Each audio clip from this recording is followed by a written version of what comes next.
예, 반갑습니다. 다시 인사드리겠습니다. 저는 부산진고에서 지금 이제 물리를 가르치고 있는 교사 이창현입니다. 반갑습니다. 예. 오늘 이제 저희 키워드는 이제 이 자율과 책임이 이 학생들의 스펙이다. 이렇게 주제를 한번 잡아봤습니다. 예. 아까 소개시켜 주신 것처럼 이제 이 고교학점제 관련해서는 간략하게 한 6년 정도 연구학교부터 해서 그다음에 교육과정 컨설턴트 이렇게 하고 있고요. 이런 경험을 바탕으로 학부모님께 좀 유익한 정보를 전달 드리도록 하겠습니다. 제가 이제 그 이공계 쪽에 출신이어서 그런지 물론 이게 선입견일 수도 있습니다만은 책 이렇게 긴 글 같은 걸 잘 못 봐요. 책도 잘 못 보고. 그래서 주로 이제 TV를 통해 가지고 이제 지식을 이제 습득하는 편인데 저희가 이제 저희가 이 교수님이기도 합니다. 교수님이기도 하셔가지고 직접 출연하셔가지고 이 가짜 노동이라는 책을 한번 소개시켜 주신 적이 있습니다. 이 내용은 이런 겁니다. 학부모님들도 오늘 그 직장에서 열심히 일하고 오셨겠습니다만은 사람이 직장에서 이제 한 8시간, 9시간 일을 하는데 그 시간 동안 사실은 모두 항상 일을 하는 게 아니죠. 그런데 사람들은 그 8시간 혹은 9시간이라는 시간을 좀 유익하게 보내고 싶어 하는 거예요. 무의미하게 보내고 싶지 않기 때문에 이렇게 긴 시간에 해야 될 일을 꾸역꾸역 이렇게 채워 넣는다는 겁니다. 조금 불필요하다고 생각하는 것도 내가 8시간 일을 해야 되니까 꾸역꾸역 이렇게 채워 넣는다는 거죠. 그렇게 하는 사람들의 반응을 이제 이 질문지를 통해 가지고 한번 설문을 해보니까 많은 사람들이 그렇게 하는 일들이 자기에게는 크게 의미가 없다는 거죠. 내가 하는 일은 정말 조금 무의미한 것 같아. 그래서 내가 하는 일이 진짜 노동인지 아닌지 좀 헷갈린다. 이렇게 얘기하는 것이 이 책의 어떤 내용들에 포함되어 있습니다. 학교 현장에 가보면요. 이게 제가 학교 다닐 때 시간표입니다. 시간표가 쭉 이렇게 있고요. 그다음에 앞에 0시간이라고도 있었죠. 학부모님들 기억하실지 모르겠는데요. 그다음에 간혹 가다가는 이렇게 9시 이후에 야자 3 이렇게 해가지고 10시간. 그러니까 오른쪽에 보시면은 0에서부터 12시간, 12시간 동안 시간표가 짜 있고 거기에 최악인 거는 학부모님들 기억하시겠습니다만은 하루에 수학이 한 3개 정도로 있습니다. 이렇게 수학이 빵빵빵. 예. 무슨 선생님이 들어오실지도 모르겠는데 수학을 3번 하고 있는 거죠. 이런 시대에는 학생들이 그 주어진 틀 시간표 안에 맞춰져 가지고 그냥 돌아가는 거예요. 학생들이 뭔가는 하고 있습니다. 뭔가는 하고 있고 앉아 있고 공부하는 것 같고 학부모님 보시기에도 학교에 열심히 온 것 같은데 갔다 온 것 같은데 학생들에게 물어보면 오늘 공부 잘하고 갔나 이렇게 하면 아닌데요. 뭐 했는지 모르겠는데요. 이렇게 아까 전에 우리 직장인들이 얘기했던 가짜 노동처럼 학생들은 어떻게 보면 가짜 공부, 가짜 학습을 하고 있을지도 모르겠습니다. 제가 이 고등학교 갔을 때는요. 하도 이 집에 가는 시간보다는 학교에 있는 시간이 많아가지고 선생님한테 집에 다녀오겠습니다라고 하고 학교에 어떤 그런 기억이 나요. 주어진 시간 안에 학생들이 맞춰가는 그런 시간이 이전에 있었던 겁니다. 어, 여러 가지 이유가 있습니다만, 자 이런 여러 가지 학교의 현장의 문제, 그다음에 뭐 공교육의 어떤 사항들을 이제 항상 개선하려고 하는 거죠. 개선하려고 하다 보면 우리가 이제 이렇게 크게 4가지를 볼 수가 있는데 그렇게 틀에 맞추어서 학생들을 쳇바퀴 돌리듯이 모든 학생들을 일관되게 가짜 학습을 시키는 것을 좀 탈피하고 개선하고자 학생들에게 이렇게 교과 선택의 기회를 주는 겁니다. 그렇게 해서 교과 선택이라고 하는 기회를 한번 줘서 교육을 개선해 보자.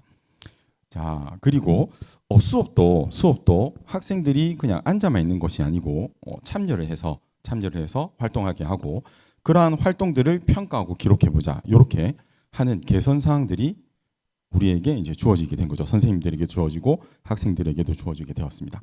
그러니까 이제 이런 변화를 통틀어서는 우리는 뭐라고 할 수 있냐면 교육과정의 변화라고 할 수가 있는데 그래서 오늘 제가 이제 드리고자 하는 말씀은 자, 이 교육과정과 교육활동의 변화가 필요한데 자, 그러면 어떻게 변화가 되고 있는지를 한번 설명드리고자 합니다. 일단 교육과정에 대해서 한번 설명드려 보면 저는 7차 교육과정 세대인데요.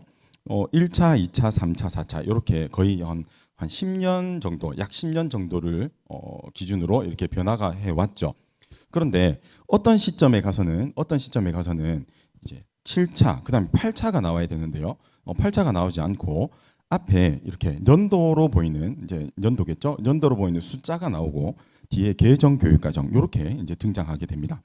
그것은 뭐냐면 이 1차, 2차, 3차 이렇게 틀을 크게 바꾸기에는 굉장한 사회적인 합의가 필요한 거죠. 그러다 보니 상황은 어떤 세계적인 어떤 현황과 그런 어떤 경제적인 발전, 그런 문화들이 계속 바뀌고 있는 상황에서 수시로 이렇게 대응하기가 힘들기 때문에 자 이렇게 시대의 변화와 요구에 적절하게 대처하기 위해서 수시로 변할 수 있다. 그래서 앞에 연도를 붙이고 개정 교육과정 이렇게 우리는 최근에 총 4번의 정도의 어떤 교육과정을 경험하고 있습니다. 그럼 제가 강의를 하러 가면은 굉장히 많이 받는 질문 중에 하나가 그렇다면 우리들의 아이들, 학부모님들의 아이들은 어떤 개정 교육과정이냐 이렇게 이제 질문을 많이 합니다. 다행히 올해는 변화가 된 두 번째 해가 될 거기 때문에 헷갈리지 않습니다만 이제 한번 질문을 드려볼게요. 그러면 이제 대상은 누구냐면 학부모님들이 내년 고1 되는 학생, 현재 중학교 3학년 예비 고1 학생들입니다. 어떻습니까? 학부모님들 우리 주변에서 많이 들어보셨겠지만 우리 학생들이 내년에 적용받는 교육과정은 앞에 어떤 교육과정이죠? 2022, 이제 2022년 개정 교육과정입니다. 그런데 이제 조금 질문거리가 생기는 거죠. 내년에요 학생들이 입학을 하게 되면 고3 학생들이 좀 다른 교육과정을 하고 있을 겁니다. 앞에는 2015라는 교육과정이 붙어 있는데 지금은 2025년인데 왜 2015 교육과정을 아직도 하고 있느냐? 그리고 우리 지금 2026년이 되는데 왜 2022 개정 교육과정이 두 번째 적용이 되느냐? 이런 질문을 받는 경우가 있는데 그거는 이렇습니다. 앞에 붙는 숫자는 고시가 된 겁니다. 공식적으로 고시가 된 연도를 얘기하고요. 그리고 고시를 할 때 학생들 그리고 학부모님들이 이 입학이나 고입이나 대입을 준비를 해야 되기 때문에 3년 정도의 어떤 유예 기간을 두는 거죠. 그래서 2022 개정 교육과정은 2022년도에 고시가 된 겁니다. 개정하고자 고시가 됐고 3년 뒤부터 적용하겠다. 준비를 할 시간을 줘야 되니까요. 그러다 보니까 3년 뒤에 적용된 2025년, 즉 지금 표를 보시면 책의 표를 보시면 지금 현재 고1 학생들이 지금 처음 적용받는 교육과정입니다. 자, 오른쪽으로 가보시면요. 2학년, 3학년, 현 2학년, 3학년들은 2015년에 고시된 개정 교육과정을 받고 있고요. 학부모님들의 학생들이 내년에 가시게 되면 자, 2022 개정 교육과정은 자, 1학년, 2학년 그리고 아직까지 여전히 3학년들은 좀 다른 교육과정. 그래서 학부모님들께서 지금 혹시 위에 자녀분을 계시고 그 교육하고 키우고 계신다면 조금 학생들이 다를 수 있는 그런 교육과정이 될 수 있습니다. 그래서 앞에 있는 숫자는 개정 고시된 연도다. 적용은 3년부터 된다. 3년 뒤부터 된다. 이렇게 기억하고 있으면 되겠습니다. 그러면 자 아직까지 언급되는 이 2015 개정 교육과정은요. 고교학점제를 준비하는 과정에서 있었던 교육과정입니다. 그러면 지금 학부모님들의 학생들이 적용받을 2022 개정 교육과정은요. 고교학점제가 완벽하게 도입되는 학교에 정착되는 수준에서의 교육과정입니다. 그러니까 2022 개정 교육과정은 이 고교학점제를 본격 적용하기 위해서 자 앞에 있는 2015 개정 교육과정이 적용되는 시기와 좀 다른 이 시스템을 받게 되는 거죠. 가령 지금 보시면요. 단위라고 하는 내용이 이렇게 학점으로 바뀌어 있습니다. 고교 학점제에 따라 학점으로 바뀌어 있습니다. 그리고 1학점을 이렇게 16 플러스 1, 즉 나중에 설명드릴 건데 이게 17인데 자 지금은 이렇게 16회로 줄어들어 있습니다. 그리고 졸업해야 되는 학점도 점차 이렇게 줄어서 지금 현재 학생들 내년의 학생들 192학점 이수를 하면 졸업하게 되는 그런 시스템으로 적용받게 된다. 이렇게 기억하시면 되겠죠.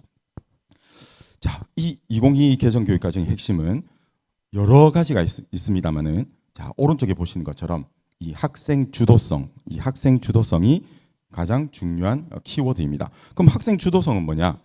자, 틀에 박혀진 시간표 혹은 시간에 따라서 학생들이 쳇바퀴 돌아가듯이 가짜 학습을 하는 게 아니고요. 학생들이 자신의 시간표를 주도성 있게 꾸려서 책임감 있게 이수하는 과정 이런 것들이 현재 2022 개정 교육과정의 핵심 키워드다 이렇게 생각하시면 되겠습니다. 그러면 자, 학부모님들이 앞으로 보게 될 이 2022 개정 교육과정의 교과목 편제를 한번 보시겠습니다. 아까 방금 말씀드린 것처럼 2022 개정 교육과정의 키워드는 주도성이죠. 그럼 주도성은 학생들의 선택 그리고 교육과정 설계에 있는데, 자, 그러다 보니 어떤 과목들이 있냐면요. 일단 교과 안에 보면요. 보통 교과가 있고 전문 교과가 있습니다. 이 보통 교과는 일반고, 자사고, 특목고에서 주로 이 편제되는 교과목이고요. 자, 이 전문 교과는 이제 특성화고에서 이제 받는 교과고, 많은 학생들이 이제 이 보통 교과에 대한 관심을 많이 가지고 있으니까 이 보통 교과에 대해서 핵심적으로 설명드리면, 이 보통 교과에는 또 공통 과목과 선택 과목으로 나눌 수 있다라고 보시면 되고요. 그러면 우리가 학부모님들도 그렇고 저도 그렇고 대학 다닐 때 보시면 우리 학과에 들어가면은 전공 필수라는 과목이 있지 않습니까? 그죠? 이 전공 필수, 우리 학과에 들어오면 반드시 이수해야 되는 과목들이 바로 이 공통 과목, 고등학교 1학년 때 받게 되는 과정입니다. 그리고 2학년, 3학년 때 선택을 하게 되는 선택 과목이 있는데, 그 선택 과목에는 자, 크게 일반 선택, 진로 선택, 융합 선택, 이렇게 크게 세 가지가 있다라고 이렇게 기억하시면 되겠습니다. 자, 그러면 자, 이 2022 개정 교육과정이 사실 도입되는 시기와 이후에 좀 달라진 면이 있다면은, 지금 2022 개정 교육과정의 대부분의 과목은 이렇게 1에서 5등급 체제로 이렇게 구성된다는 점 다르고, 특별히 몇 과목은 사회와 과학의 융합과학 같은 과목들은 등급이 적용되지 않습니다만 많은 과목들이 이렇게 5등급 체제에 있다라는 정도 알아두시면 되겠습니다. 자, 그러면 이 부분을 잠깐 저하고 같이 한번 알아보겠습니다. 아까 선택 과목은 일반 선택 과목이 있고 진로 선택 과목이 있고 융합 선택 과목이 있다고 그랬죠. 자, 그 내용을 한번 보시면은 일반 선택은 그 교과목의 기본적인 개념을 학습한다라고 보시면 됩니다. 일반 선택은 그 교과목의 기본적인 개념, 이론을 학습한다. 그러면 진로 선택이라고 하는 건 그 일반 선택에서 배웠던 기본 개념을 바탕으로 좀 심화시키는 거죠. 내용을 심화해 나가고, 또 혹은 내 진로에 연계된 어떤 내용들을 학습한다. 이렇게 보시면 되겠죠. 자, 그러면 융합 선택은, 자, 융합이라 함은 자, 두 과목 혹은 세 과목 그 이상의 과목들의 내용을 융합해서 통합해서 배우는 과목이다. 이렇게 이제 이해를 할 수가 있겠죠. 자, 그러면 한번 간단하게 우리 한 테스트는 좀 죄송합니다만 퀴즈를 한번 내보겠습니다. 이제 이런 정도의 상식을 가지고 계시면요 됩니다. 자, 보겠습니다. 자, 이런 과목이 팍 올라온단 말이에요. 자, 그러면 어떤 과목일까요? 자, 선택 과목에는 일반 선택 과목, 진로 선택 과목, 융합 선택 과목이 있죠. 어떤 거 할까요? 일반 선택 같죠? 물리학의 기본 개념을 학습하는 것 같죠? 그죠? 예, 일반 선택 과목입니다. 자, 두 번째 한번 보겠습니다. 수학이긴 한데 좀 경제의 어떤 개념들이 접목이 돼 있다. 어떨까요? 진로 선택입니다. 진로 선택. 수학이라는 과목을 배우고요. 혹은 경제, 물론 이 수학이라는 과목의 베이스를 가지고 수학에서 경제학에서 다루는 어떤 금융, 수열 이런 것들을 배우기 위해서 대학에 진학하기 위해서 학습하는 과목이다. 자, 그다음 가보겠습니다. 어떻습니까? 엔드가 있죠. 엔드. 뭐와 뭐뭐 어떨까요? 융합 선택입니다. 자, 이게 왜 중요하냐면요. 제가 이제 그 교육 과정을 담당하고 있을 때 학생들을 다 앉혀놓고, 자, 그러면 우리 이제 마지막이니까 과목 선택을 한번 해보자. 앉았다. 그러면 선택을 잘 못해요. 선택을 잘 못하고 있을 때, 자, 저도 이 학생의 마지막 선택을 가지고 있는 권한은 없습니다. 조언도 해줄 수 있고 코칭을 할 수 있습니다만, 그러면 학부모님은 어떻게 얘기하시도 이렇게 물어보면 많은 학생들이 뭐라고 대답하냐면, 우리 엄마는 혹은 아빠는 잘 몰라요. 이렇게 얘기합니다. 잘 몰라. 자, 이게 아버지하고 어머니가 잘 몰라야 되는지 혹은 잘 진짜 모르는 건지, 자, 저도 좀 판단이 잘 안 돼요. 그런데 자, 이거는 학부모님들이 학생과 대화를 할 때 기본적인 스키마가 없다고 학생이 판단되면 대화를 잘 안 하는 겁니다. 그래서 딱 이렇게 학생들이 고민하고 있을 때 과목에 대해서 이제 얘기를 하는 거죠. 혹시 진로 선택에 그런 과목이 있는데 그거 들어도 괜찮겠어? 하면 우리 엄마가 이거 좀 안다. 그렇게 하면서 눈이 번쩍번쩍이면서 이제 대화를 할 수 있는 그런 상태가 됩니다.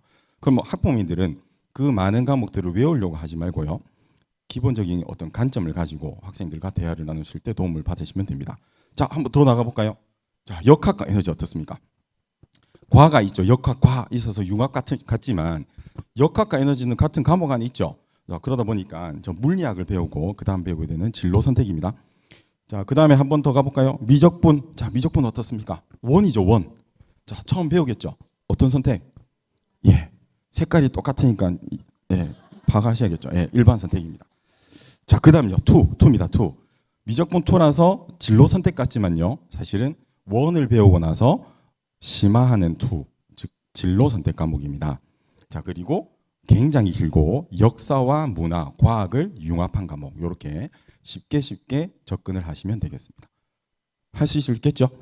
예, 그렇습니다. 자, 저희 아이가 지금 쌍둥이인데 아이가 이제 7살입니다. 7살.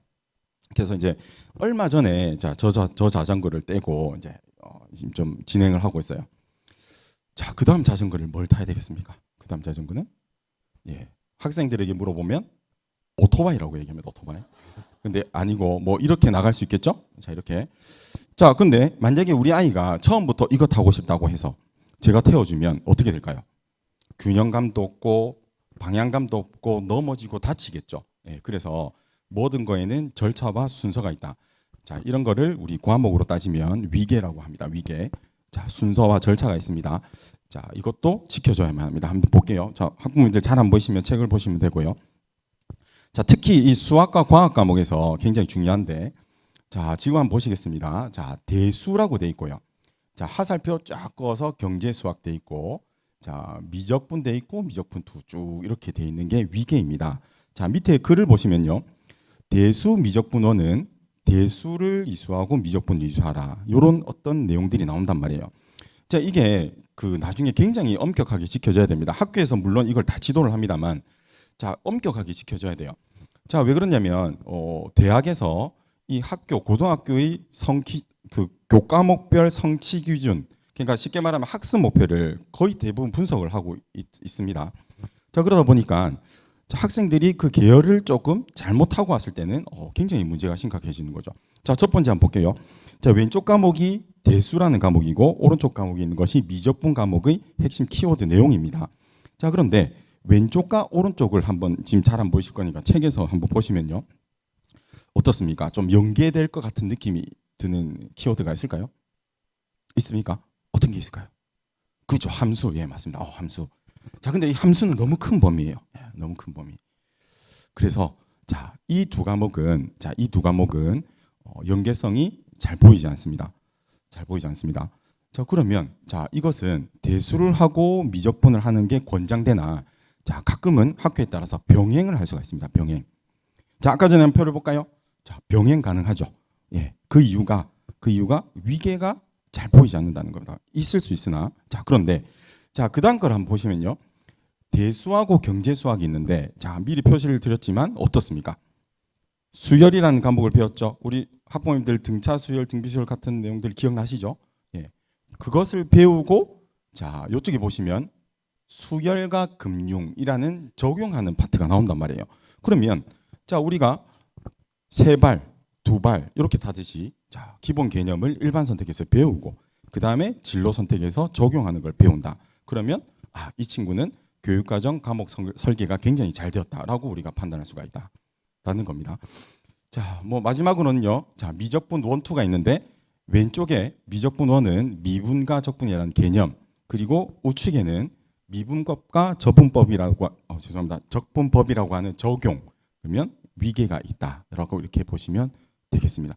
이런 것들을 이제 주어진 상황이 있는데 이거를 잘 지키지 않는다면, 자, 이것은 대학에서 혹은 누가 보기에는 이 친구는 교육과정 설계에 조금 무리가 있다, 이렇게 판단할 수가 있습니다. 자, 마찬가지로 아까 말씀드린 것처럼 공통 과목, 일반 선택 과목, 진로 선택 과목 이후에 자, 융합 선택 과목을 이수하는 것이 바람직한데, 아래 보시는 것처럼 자, 화학 과목을 들었어요. 그런데 누가 그러는데 물리학을 들어야 공대를 갈 수 있대. 이렇게 들어가지고 갑자기 뿅 진로 선택을 듣습니다. 그러면 멋져 보이죠? 예, 멋져 보이죠? 그렇죠?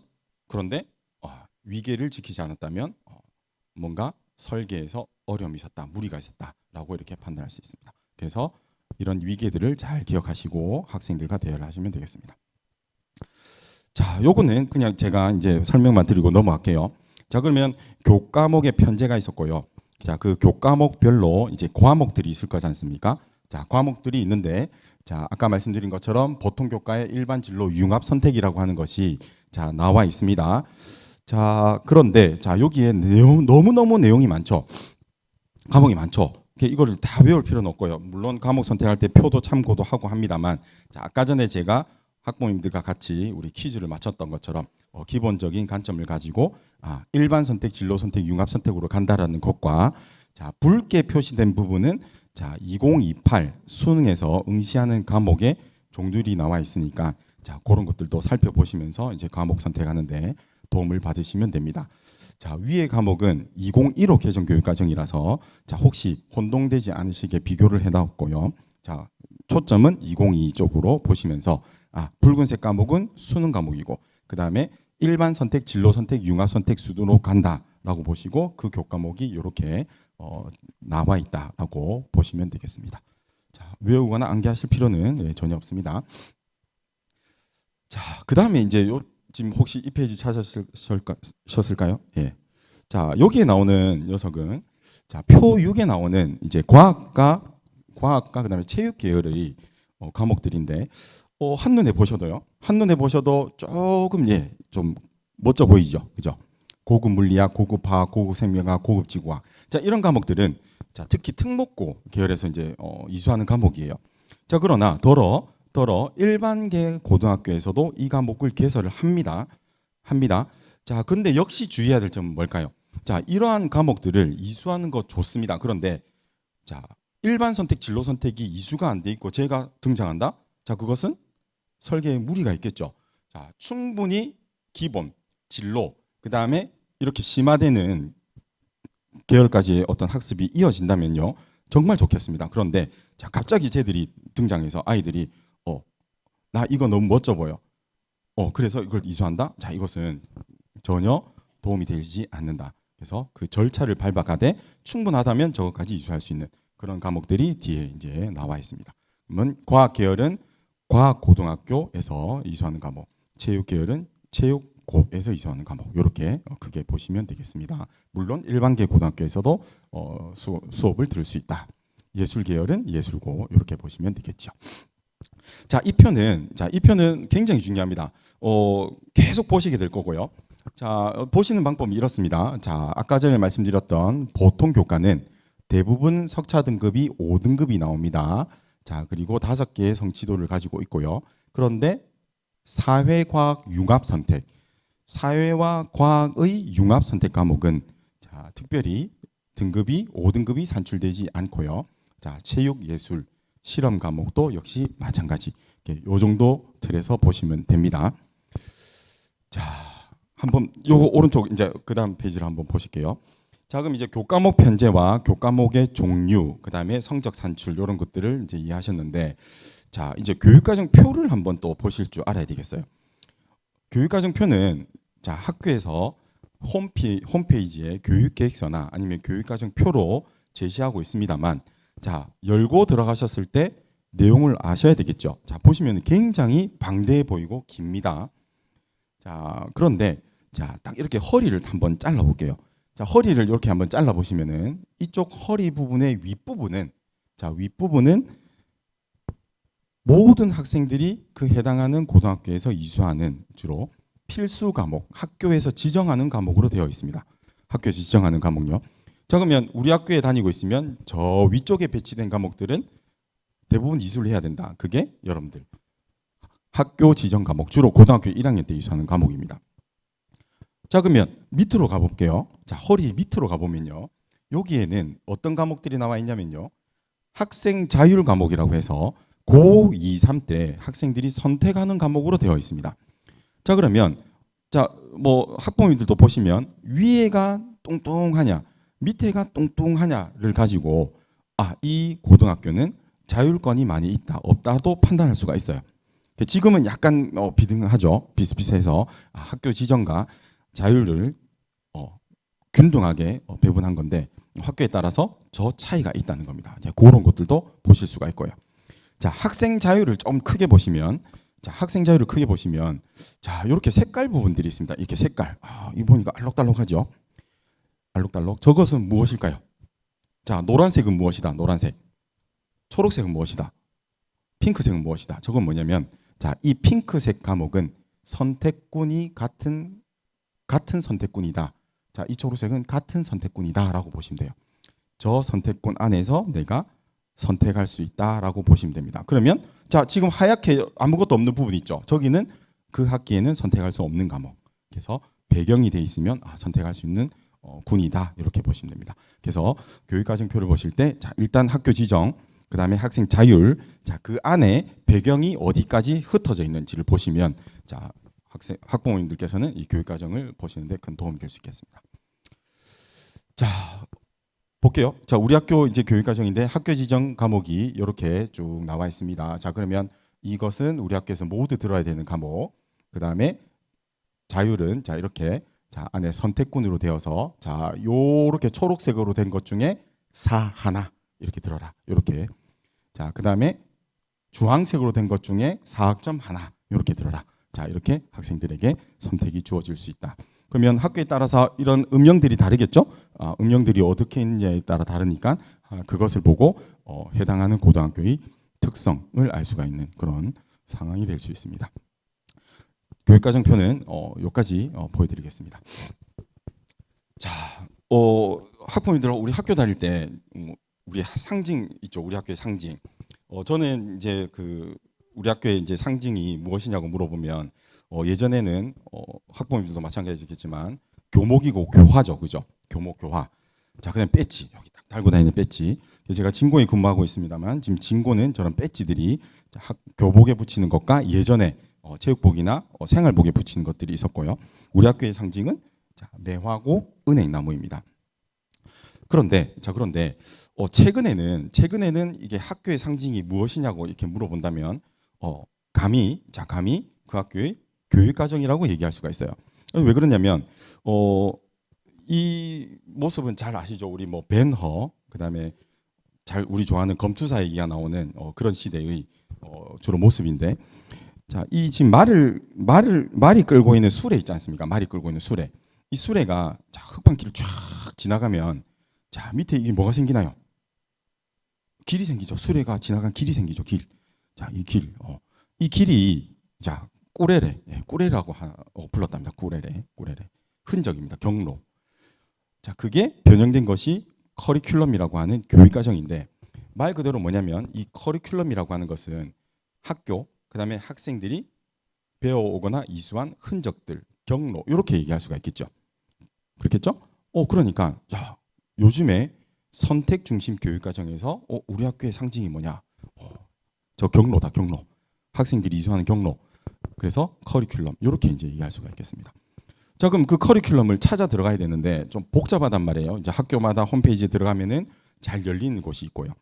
교육계획서를 보려고 들어가면 공유가 된 것이 있고 로그인을 해야 되는 것이 또 있고요. 자, 그렇게 해서 자, 많은 시도교육청에서 자, 작업을 해왔고 또 당연히 우리 부산교육청에서도 홈페이지에 들어가면요, 이 고교학점제 지원센터의 홈페이지에 들어가면 자, 지금처럼 쉽게 볼 수 있게끔 되어 있습니다. 자, 일단 우리 검색창에 고교학점제 지원센터를 누르고요. 자, 들어가서 보시면 저 위에 우리 학교 교육과정이 있고요. 자, 편성표를 누르면 2025년 자, 우리 학교 부산 진고. 자, 이제 고르시면 되겠죠. 인근의 학교. 자, 진고 누르고 검색하면 그 해당 학교의 교육과정표를 다 볼 수가 있습니다. 예, 이게 업데이트가 되기 때문에 바로바로 업데이트된 사항을 볼 수가 있어요. 밑에 보면 유의사항, 이런 사항들도 참고사항을 볼 수가 있고요. 자, 여기에 이제 그치지 않고 자, 다시 한번 가셔갖고 우리 학교 수강 신청 해보기로 가시면요. 자, 역시 또 우리 지금 제가 근무하는 진고에 들어가시면 자, 편제된 과목에서 마치 카드놀이 하듯이 이렇게 과목을 끌고 들어올 수가 있습니다. 그럼 학교마다 거의 같은 것 같단 말이에요. 요즘에는. 그런데 같은 듯 다른 듯 그래서 해서 약간의 차이가 있습니다. 그래서 여기 오른쪽이 지금 우리 학교 진고에서 학부모님들이 검색한 학교에서 과목 개설된 것. 그래서 선택해서 이제 들어오는 거죠. 그럼 뭐 어떤 과목들이 선택되는지를 일목요연하게 볼 수가 있고, 다 선택하고 나시면 저 밑에 스크롤 내려가시면요. 자, 몇 학점이 선택되었는지 통계까지도 나타내는 그런 내용입니다. 이게 불과 몇 년 전에는 제가 연수할 때 학교의 홈페이지 들어가서 보세요라고 했더니 로그인 안 하면 안 되는데 이런 얘기가 있었어요. 근데 지금은 굉장히 수월하게 접근할 수가 있다. 예, 한번 보시면 좋을 것 같습니다. 자, 이제 고교학점제 이 과정에 대해 그 시스템에 대해서 한번 설명드려보겠습니다. 저도 이제 이 고교학점제를 그 업무를 담당하다가 학부모님하고 만나보면 이 고교학점제라고 하면 조금 받아들이기가 좀 어려워하시고요. 그래서 쉽게 얘기하면 선택 중심 교육과정 이렇게 얘기하시면 좀 편할 것 같고, 자, 그 프로세스는 이렇습니다. 자, 학부모님들과 제가 대학 다닐 때 했던 그런 과정과 똑같다고 보시면 돼요. 교육과정이 있고요. 202 개정 교육과정이 있죠. 자, 그 다음에 수강 신청을 합니다. 자, 그리고 수업을 운영을 하겠죠. 그런데 선택돼 있다 보니 일제식으로 그 반 하나에서 수업을 하는 게 아니고요. 자, 이동해 가면서 수업을 합니다. 그리고 시험 칠 때도요. 전부 다 응시하는 과목이 다르니까 이동해 가면서 시험을 봅니다. 자, 그게 이제 좀 차이가 있겠죠. 자, 그리고 이수 미수에 따라서 내가 이수를 하면 학점을 취득하게 되고요. 자, 그러면 일정 이상, 즉 192학점이 충족되면 졸업하는 그런 시스템입니다. 자, 이게 간단한 그런 과정이죠. 그런데 학생들은 자, 가장 어려워하는 부분이 어디일까요? 수강 신청이겠죠. 네, 맞습니다. 수강 신청. 수강 신청을 가장 어려워하기 때문에 자, 도입 시기에도 중학교 3학년 혹은 고1이 어떻게 저 과목을 선택하란 말이야. 그런 이제 약간의 이의 제기가 있었죠. 그래서 많은 학교에서, 거의 모든 학교에서 자, 이 수강 신청 앞에 자, 중3부터 고1까지 진로 연계 학기, 징검다리 학기 이렇게 해가지고 그 자기 이해 그리고 진로 탐색할 수 있는 기간을 준단 말이에요. 그래서 저도 지금 중학교 3학년 학교에 강의를 가보면 저런 과정들을 미리 하고 있습니다. 이 동일한 내용들을 학생들이 듣고 있습니다. 그런데 자, 어떻게 보면 학생들에게는 이 과정이 크게 와닿지 않습니다. 아직 고등학교도 안 갔고요. 고등학교 1학년이 돼도 좀 크게 와닿지 않는 학생들이 있어요. 이 과정들을 놓치게 되면 자, 바로 수강 신청이라고 하는 그 과정으로 간다. 그래서 자, 이 과정들을 적극 활용하셔야 됩니다. 이게 이제 중학교 3학년에서 지금 하고 있는 거고 학부모님들 아마 아실 거예요. 자, 고등학교에서 어떤 시간표로 내가 한번 꾸려볼지, 자, 그다음에 내가 좋아하는 과목이 뭔지, 자, 이런 것들을 지금 충분히 할 시기입니다. 그래서 좀 관심 가져 보시고요. 자, 지금 공부하면은 고1 때 좀 더 수월하게 볼 수가 있다. 고등학교에 가면요, 이제 동문 선배들도 오시고요.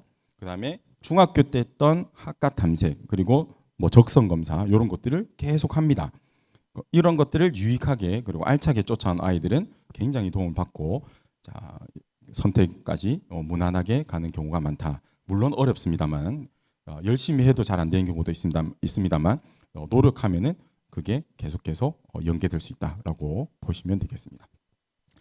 자, 그러면 이제 이 과목 선택은 크게 첫 번째 한 4월, 5월, 고1에 올라가면 4월, 5월쯤에 수요 조사를 합니다. 아까 전에 과목이 엄청 많았죠. 그 과목을 학교에서 개설할 수 없잖아요. 그래서 수요 조사를 해서 자, 1차로 스크린을 합니다. 너무 적게 선택된 과목은 폐강을 시킵니다. 그게 수요 조사입니다. 자, 그리고 1차에서 3차까지 이제 수강 신청을 경험합니다. 한 3, 4개월 동안요. 자, 그다음에 완료가 됩니다. 자, 그러면 과목을 선택할 때는 굉장히 많은 도움을 줍니다. 학교마다 그 과목의 교과서도 전시해 놓고 여러 가지 행사들도 해요. 교육과정 박람회, 설명회. 자, 그리고 신청을 받을 때는 1차 선택을 받고 숫자가 적으면 폐강. 그리고 학생들에게 정정. 자, 2차 수강 신청에는 좀 더 적은 과목을 하겠죠. 자, 그리고 또 적은 과목은 폐강, 또 정정. 이런 과정을 거치면서 최종 수강 신청 완료까지 진행되는 거죠. 자, 이렇게 되면 자, 최종적인 그 다음 학기 고2의 수업 시간표가 확정이 됩니다. 자, 이거는 거의 대부분 학교에서 최근에는 자, 확정이 되고 나면 과목 변경이 잘 안 돼요. 도로 되는 경우도 있습니다만 그것은 거의 잘 없는 경우입니다. 자, 그래서 이 기간 동안 굉장히 많은 숙고를 해서 확정을 지어 놓으셔야 됩니다. 예. 불가한 것이 굉장히 많다. 학교에서 저런 것들을 허용하지 않는 경우가 굉장히 많다라고 이렇게 보시면 되겠습니다. 아마 가정통신문이 갈 겁니다. 근데 이제 가정통신문이 집에까지 도달하지 못한 경우가 많죠. 예, 그래서 눈여겨 보셔야 됩니다. 홈페이지 같은 데 가셔가지고. 자, 어떤 내용이냐면요. 자, 요렇게 돼 있습니다. 자, 이 지금 인원들이 다 표시가 돼서 나갑니다. 대부분 학교에서. 그러면 자, 숫자가 적으니까 폐강이라고 안내가 돼 있단 말이에요. 그러면 저기에 속해 있던 아이들은 어쩔 수 없이 정정을 해야 되겠죠. 자, 근데 정정할 때 그 다음에 어떻게 할지를 모른단 말이죠. 자, 그러면 그때 학부모님들이 적절한 상황들을 보고 자, 나중에 나오는 다른 아까 우리 그 영상으로 보셨죠. 온라인 교육 과정으로 가야 될지 아니면 다른 과목으로 가야 될지 판단을 좀 도와주셔야 되는. 그래서 요런 것들을 1학년 때 특히 놓치지 않도록 학부모님들 당부드립니다. 자, 그리고 자, 우리가 이 고교 학점제라고 하면 어디에만 딱 초점을 두냐면요. 자, 선택입니다. 선택. 선택에만 초점을 두는 게 고교 학점제라고 생각한단 말이에요. 그런데 자, 이거를 끝까지 이수하는 것까지가 중요하다. 자, 보겠습니다. 예전에는 고교 학점제 이전에는 출석만 하면 졸업이 돼요. 출석만 하면 과목의 성취도는 무관하게 그냥 출석만 해 있으면 졸업이 되었습니다. 자, 그런데 고교학점제 이후부터는 적용된 이후부터는 두 가지가 필요한데 첫 번째가 출석률, 두 번째가 학업 성취율입니다. 그러면 출석률은 자, 그 과목마다 3분의 2의 수업을 이수를 해줘야 되고요. 수업을 수강해줘야 되고 출석을 해야 되고요. 자, 그다음에 학업 성취율은 40%까지 통과가 되어야만 이수가 되는데 자, 이게 모두 충족되면 192학점의 학점을 누적할 수가 있겠죠. 그런데 자, 여기 만약에 미충족되었다. 그러면 첫 번째부터 보겠습니다. 첫 번째, 자, 출석률이 미달되었습니다. 출석률이 미달되었다. 그러면 학교에서는 수업을 부가적으로 해야 됩니다. 일명 추가학습이라고 합니다. 추가학습. 그거는 규정되어 있습니다. 1학점당 3시수 정도의 추가학습. 그러면 4학점이면 12회 시수를 추가학습을 해야만 이수가 된다는 거죠. 자, 밑에는 학업 성취율이 40%에 미치지 못했어요. 자, 그러면 자, 이런 경우는 자, 40% 미만이면 자, 이름이 조금 복잡합니다만은 최소 성취 수준 보장지도. 최소한의 성취 수준에 도달할 수 있게끔 보장, 즉 최소한의 성취 수준에 도달할 수 있게끔 지도하는 과정. 줄여서는 재성보 이렇게 부르는데 이 과정을 통과하셔야만 이수가 된다라고 되는 거죠. 자, 그러면 다행히도 자, 이런 과정들을 충족시키면 자, 생활기록부 성적표에는 남지가 않습니다. 이 학생이 추가학습을 했는지 아니면 40% 미만이 되어서 페일을 했는지 이런 것들이 남지가 않고요. 자, 다만 자, 이런 과정까지도 미수를 했다, 미충족을 했다라고 하면 자, 생활기록부에는 미수. 자, 이렇게 현재까지는 자, 이렇게 표기될 예정입니다. 아시겠죠? 그래서 선택에만 초점을 두는 게 아니고 자, 이 선택된 과목을 책임지고 이수하는 것까지가 중요하다. 그래서 제가 초반부에 드렸던 자율과 책임이 그 학생의 스펙이다. 이렇게 정리할 수가 있겠습니다. 자, 그다음에 이제 보겠습니다. 그러면 자, 선택만 하면 끝나느냐? 자, 선택만 하면 끝나느냐? 그게 아니고요. 이 고교학점제에서 중요하게 보는 것이 바로 뭐냐면 수업 평가 기록입니다. 자, 요것은 자, 이렇게 보시면 됩니다. 자, 우리 몇 년 전에 이 대입 입시에서 여러 가지 많은 그런 제도 때문에 자, 일부 이 고위직에 계시는 인사의 자녀들이 자, 이렇게 입학하는 과정에서 사회적으로 무리가 된 적이 있었죠.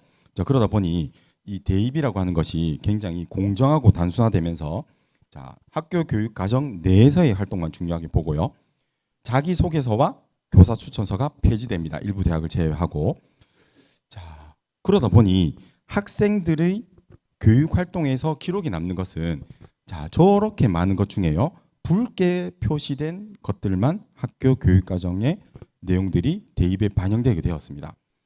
자, 보시면요. 교과 활동입니다. 교과 활동. 그다음에 담임 선생님이 작성하는 종합 의견. 그리고 창체 활동. 요 정도입니다. 학교 교육 과정 내에서 일어나는 활동만 본다는 거죠. 자, 그러다 보니 자, 어떤 문제가 생기냐면 자, 혹시 학부모님들 저하고 좀 취미가 같은 분일지 모르겠는데 감독 아시죠? 이분의 감독의 유행어 아십니까 혹시? 자, 이 감독이 엄청 우승을 많이 시켰는데 그 당시에 선동열, 그다음에 이종범 선수가 굉장히 활약을 해가지고 우승했어요. 근데 잘하다 보니까 일본으로 이제 트레이드가 돼서 간 거죠. 이제 일본으로 간 거죠. 그래서 성적이 떨어집니다. 그러다 보니까 뭐라고 하냐면 인터뷰할 때 동열이도 없고 종범위도 없어서 못하겠다 이렇게 얘기합니다.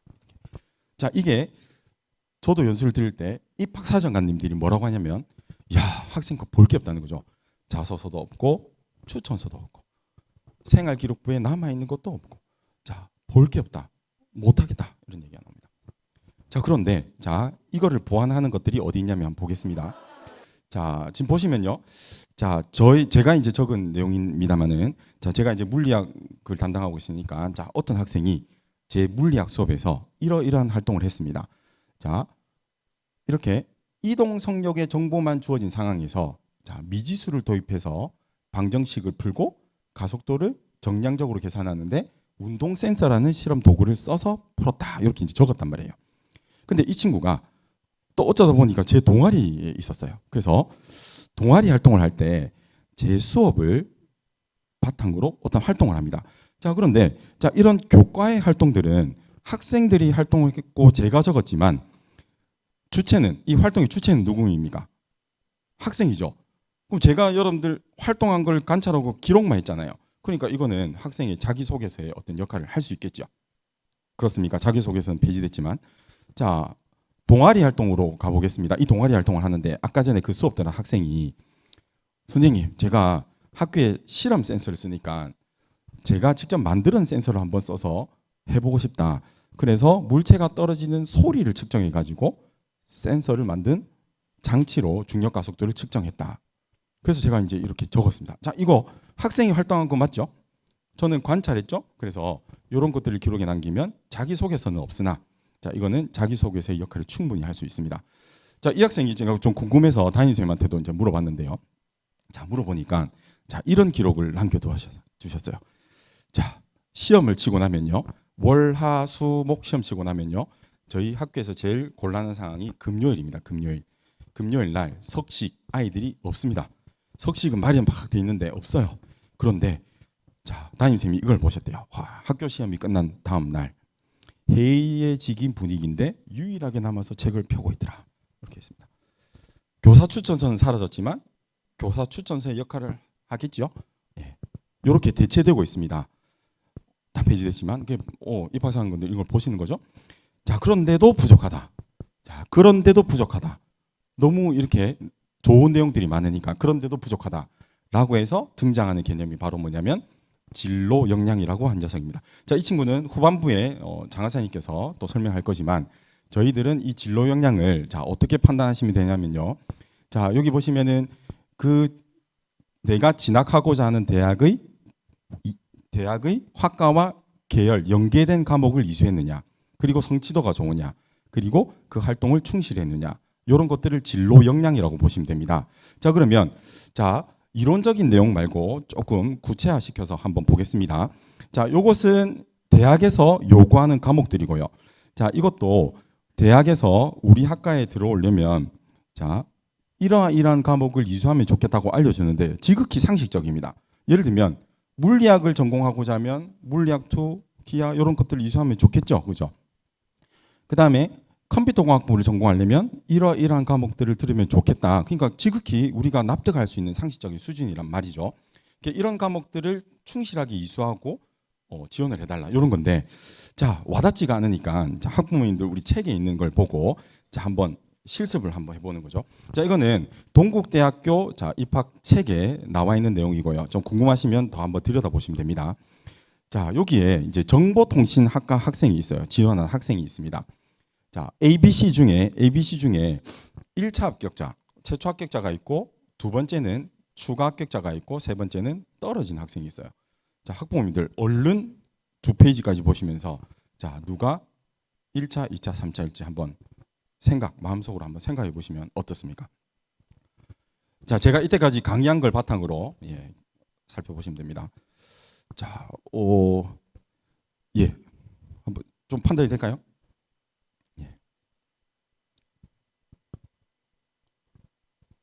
자, 한번 보겠습니다. 자, 좋습니다. 1차 합격자가 누굴까요? 1차 합격자. 어디요? A 맞습니까? 예. 제가 이제 다른 학교 강의하다가 이걸 한번 보여드리니까 이건 그냥 이제 우스갯소리 하는 겁니다. 자, 1차 합격자가 B 같대요. B. 그래서 아버님 왜 그러십니까? 물어보니까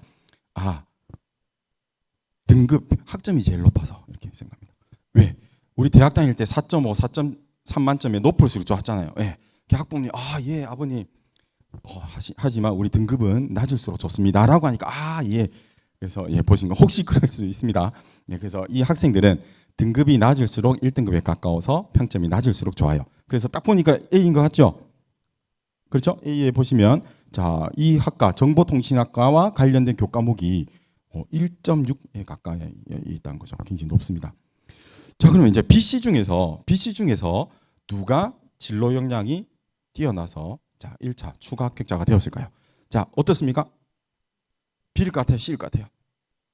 BC 어디죠? 자, 내려가 보겠습니다. 자, 이 친구들이 지금 이수한 과목을 한번 볼게요. 자, B 같은 경우는 정보통신학과를 가는데 이러한 과목을 들었고, 자, 물리, 화학, 지구학 1 이렇게 들었습니다. 자, 그다음에 물리학 1을 듣고 2 이렇게 들었고요. 자, 그다음에 화학 1을 듣고 화학 2까지 왔어요. 자, 근데 C 한번 볼게요. C. 자, C를 보시면 이쪽에서는 좀 유사하게 들었죠? 자, 근데 한번 내려가 보겠습니다. 자, 어떻습니까? 자, 어떤 무리가 있어요? 어떤 무리점이 있습니까? 어떤 게 있죠? 자, 지구학 2, 생명과학 2는 맞는데 요 친구 있죠? 요 친구. 심학, 수학 2가 갑자기 뚱 나타났죠. 그렇죠? 예. 그래서 이 책자 아래에 보시면 어떻게 평가했는지를 설명을 하고 있는데, 자, C 학생은 자, 심화 수학 2를 이수를 했는데 이게 위계에 안 맞다는 거죠. 위계에 안 맞습니다. 자, 그리고 그 수업 내용이 활동한 내용을 살펴보니까 그냥 나열식으로 돼 있고 문제만 풀었고 주로 저런 교과 이수의 노력을 확인하기 어렵게 이제 수업이 이루어졌다는 거죠. 이 말은 그 학교에서 심화수학 2를 갑자기 이수하게 되는데 그 내용이 그 과목의 성취 어떤 수준을 적극적으로 반영한 수업이 아니라는 겁니다. 그냥 문제풀이식 수업이 되었다. 이렇게 이제 우리 판단할 수 있는 거죠. 그래서 이 친구는 이 대학교에 입학에 따르면 떨어지게 된 겁니다. 자, 이거는 학부모님들이 이런 내용만 보셔도 진로 역량이 무엇인 게 대략 파악이 되시죠? 아까 제가 처음 설명드렸던 과목의 위계, 그죠? 과목의 위계를 지켜줘야 되겠고, 자, 그다음에 그 학과에서 요구하는 과목들을 이수해줘야 되겠고, 그리고 수업 평가 기록에서 굉장히 구체적인 활동이 남아있도록 수업에서 열심히 참여해야 된다. 이렇게 학부모님들이 정리하시면 조금 이해가 되겠다. 자, 그렇게 보시면 되겠습니다. 자, 이제 시간상 제가 이제 마지막 그 내용은 짧게 좀 설명을 드리겠습니다. 자, 이 수업량 적정화를 조금 이해해 주시고요. 자, 뭐냐면 제가 이제 지금 00학번입니다만은 제 형이 98학번입니다. 98학번. 이제 98학번인데 이 98학번 형들이 수능을 칠 때 엄청 많은 과목을 했습니다. 그래서 제가 이제 00학번으로서 98학번 선배님들이 시험 친 걸 보니까요. 너무 심해요. 이거는 사람이 공부할 게 아닙니다. 그래서 제가 형한테 물어봤죠. 뭐라고 물어봤냐면 형님아, 혹시 그 수능 칠 때 그 공부 다 하고 쳤나라고 물어보니까 딱 생각 없이 말하는 것이, 야, 그거 공부하고 치는 사람이 어디 있노? 이렇게 얘기를 해요. 무슨 말이냐면 그만큼 많다는 거죠. 그렇지 않습니까? 양이 너무 많아요. 그래서 선택을 하면서 줄여나가기 시작한 겁니다. 자, 그런 상황에서 우리나라가 수업 시간도 너무 많다라는 내용들이 계속 쏟아지니까, 자, 이 고교학점제를 도입하는 취지와 함께 점차 이 과목 수업량을 적정화시켜 나가는데, 자, 그 나가는 과정들이 이렇습니다. 자, 이게 이전 2015 개정 교육과정의 수업 시소였습니다. 뭐냐면 이수학점이 204로 좀 많죠. 한 학점당 17번을 수업해야 됩니다. 자, 그런데 50분의 수업을 해서 저 곱하기 하면은 학생들이 수업해야 될 시간이 나와요. 그렇죠? 자, 줄여야 되겠습니다. 줄여야 됩니다. 자, 숫자를 조금씩 줄이면 되겠죠. 그런데 자, 우리 초등학교 학생들이 몇 분 수업합니까? 한 시간에 40분요. 중학교 45분요. 고등학교 50분. 자, 시간을 줄이면, 자, 그러면 초등학교 35분, 40분, 45분 하기에는 너무 이렇게 초등학교 너무 작겠죠. 그래서 이 수업 시간을 유지한 채 이수하는 학점, 그다음에 학점당의 시수를 줄여 나간 겁니다. 그러면 줄여서 곱하면 학생들은 수업할 양이 줄어들지 않겠습니까? 그러면 그 줄어진 시간 동안 뭐 하느냐? 자, 우리나라에서 잘 도입하지 못했던 융합 수업, 탐구 수업, 이런 것들을 진행하게 되었고요. 자, 지금 보시면요. 자, 저희 학교 2학기 학사 교육 과정인데 자, 17주로 운영할 때는 1, 2, 3, 4, 5, 6, 7, 8, 9, 10, 17 딱 하면은 이제 겨울 방학식이 찾아온단 말이에요. 그러면 융합 수업이나 부족했던 수업을 할 시간이 없죠. 그런데 16주를 쭉쭉쭉쭉 하다 보니 한 주 정도의 여유가 생기게 되고 그 여유 시간 동안 수업을 자율적 교육과정, 즉 융합 수업, 탐구 수업 혹은 보충 수업 이렇게 운영할 수 있는 기회가 있습니다. 그래서 학부모님들 학사 일정 보실 때요. 자, 고등학교에서 보실 때는 저는 휴일도 그다음에 기말고사 기간, 중간고사 기간도 있습니다만 그 학교의 자율적 교육과정이 어디 있는지. 자, 이때 학생들이 그냥 보내는 시간이 아니고요. 자, 학점을 이수하거나 여러 가지 추가적인 활동을 할 수 있는 시간이에요. 마지막에 있을 수도 있고요. 중간에 있을 수도 있습니다. 자, 그런 것들도 보시면 되겠습니다. 예. 자, 그러면 자, 192학점을요. 192학점을 우리 고1부터 3학년 2학기까지 하면 총 6개 학교로 나누면 대략 32학점 나오는 거 맞습니까?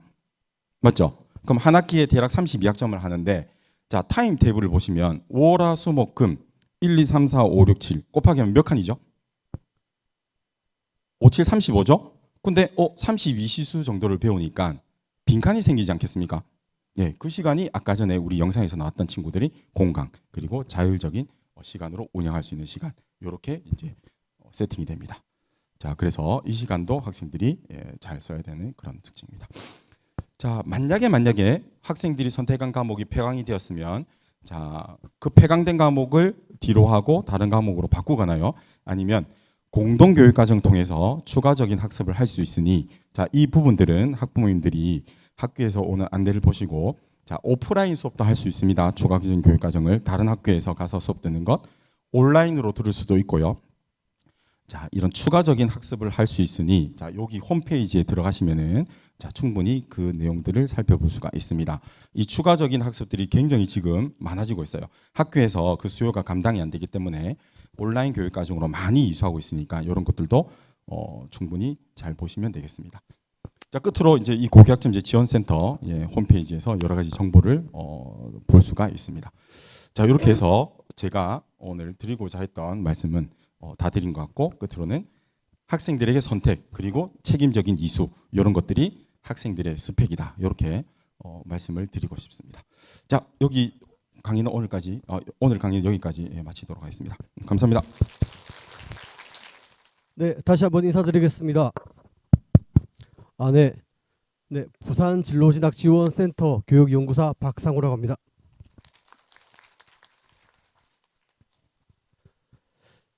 네, 일단 그 고교 학점제에 대해서 마이크 조금만 더 올려주십시오. 네, 고교 학점제에 대해서 앞에서 이창현 선생님께서 소개를 잘 해주셨는데 같은 맥락으로 제가 한 번만 더 강조를 하겠습니다. 지금은 패러다임이 달라졌습니다. 예전에는 지식을 많이 알고 지식을 외우고 그리고 그것을 많이 가지고 있는 게 권력이었습니다. 그래서 최대한 암기력이 좋은 사람, 지금 학부모님들 중에 아마 그 막 외워서 달달달 외워서 대학 가신 분들 많으실 겁니다. 그때는 그게 인재였어요. 근데 챗 GPT 써보신 분 계십니까?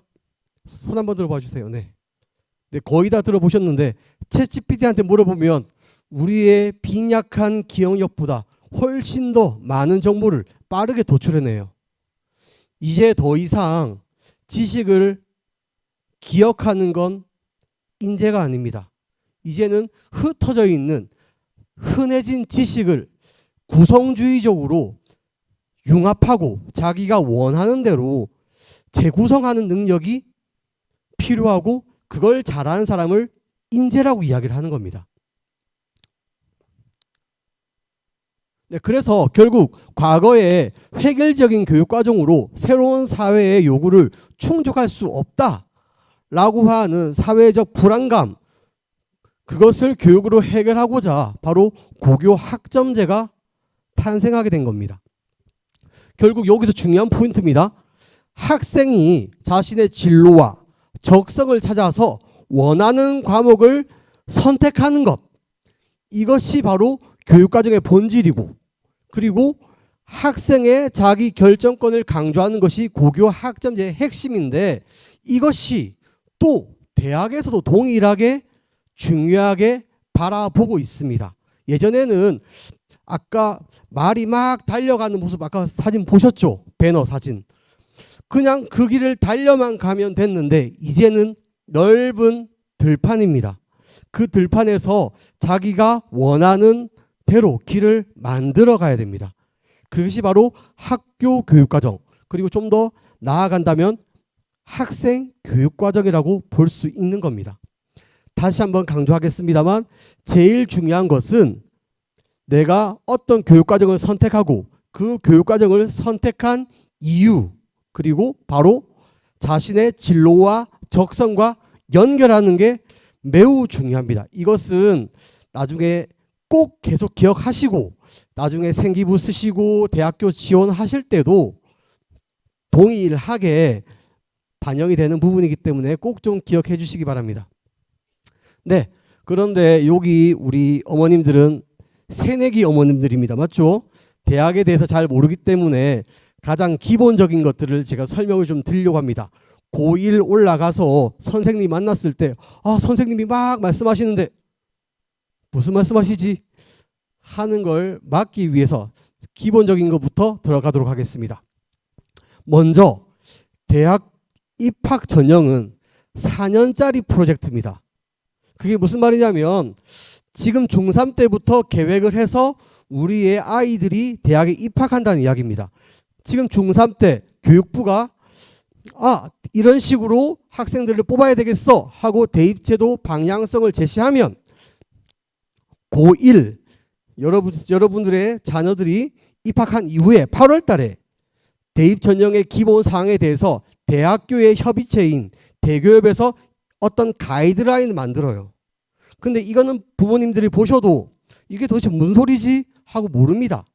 진짜 부모님들이 보고 이 애들을 이렇게 뽑구나 라고 아는 바로 예고편은 여기서 말하는 고2 4월에 나오는 대학 입학 전형 시행 계획입니다.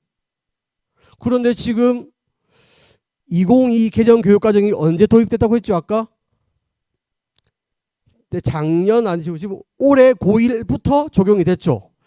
아직 2022 개정 교육과정은 어떻게 애들 뽑는지 아무도 모릅니다. 아무도 모르기 때문에 지금 수많은 사설이든 수많은 강연에서 이야기하는 것들은 지금 입시체제 그리고 각 대학들이 선제적으로 빨리 제시한 자료들을 종합해서 추측하는 겁니다. 그래서 결국 그나마 제일 자세한 확실한 예고편은 언제 나온다? 여러분들이 입학한 고1 4월, 즉 지금 고1 학생들이 올라가는 고2 4월에 나온다라는 걸 기억하시면 되겠고요. 그리고 고3 5월에 9월에 각각 수시 모집 요강, 정시 모집 요강, 이거는 바뀌지 않습니다. 그래서 지금 우리가 어디에 있다? 여기에 있다. 확실한 건 없다. 그래서 우리가 파악해야 될 건 대입 방향성의 흐름이다라는 걸 꼭 기억하십시다. 그리고 아직 예고편은 나오지 않았다라는 걸 기억해 주시기 바랍니다. 자, 그러면 대입에 대해서 빠르게 알아보도록 하겠습니다. 자, 대입은 저는 아까 이야기하셨던 그 행님아 했던 그 행님 98학번입니다. 저희 때는 정시가 다였어요. 근데 지금은 수시와 정시가 있습니다. 수시는 여기 보시면 나오십니다만 학생부 위주입니다. 학생부를 우리 크게 두 가지로 나누어 볼 거예요. 첫 번째, 9등급제가 5등급제로 바뀌었다는 바로 등급, 우리 쉽게 빠르게 내신이라고 말씀드리겠습니다. 내신 중심으로 뽑는 학생부 교과 전형, 이 바로 수시고요. 그리고 그 밑에는 학생부 종합 전형, 들어본 적은 많으시죠? 학생부 종합 전형이라는 건 바로 학교생활 기록부, 내신을 포함해서 선생님이 학생에 대해서 평가한 기록들, 그 기록의 흔적들을 이야기하는 겁니다. 학교생활 기록부를 중심으로 교과 성적, 면접 등을 통해서 학생을 어떻게 종합적으로 평가하는 게 학생부 종합 전형, 즉 학생부 위주 전형이 바로 수시고요. 그리고 정시는 뭐겠습니까? 네, 맞습니다. 바로 그 수능입니다. 자, 그러면 바로 학생부 위주가 2개, 그리고 논술 있죠? 논술 능력으로 평가하는 논술 포함하면 3개, 그리고 실기 위주 하면 몇 개입니까? 4개, 4, 그리고 정시에도 또 실기는 또 있어요. 그래서 수능과 실기 포함해서 4+2 체제입니다. 근데 보통 실기는 예체능 하는 학생들이기 때문에 우리 좀 편하고 빠르게 기억하겠습니다. 3+1입니다. 바로 학생부 교과, 그리고 학생부 종합, 논술, 그리고 정시에서 수능, 이렇게 기억하시면 좋으실 것 같습니다. 자, 그러면 다시 한번 이야기하겠습니다. 학생부 교과는 뭐 중심이라고 했습니까? 옆에? 내신. 그리고 학생부 종합은요? 교과 역량, 그리고 교과 기반, 교과 외 활동, 선생님이 썼던 흔적들, 맞습니까?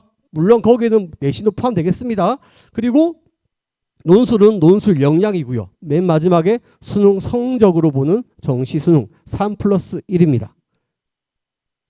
자, 그러면 우리 3+1 기억하셨으니까 각 전형별로 도대체 얼마나 뽑는지 비율을 한번 살펴보겠습니다.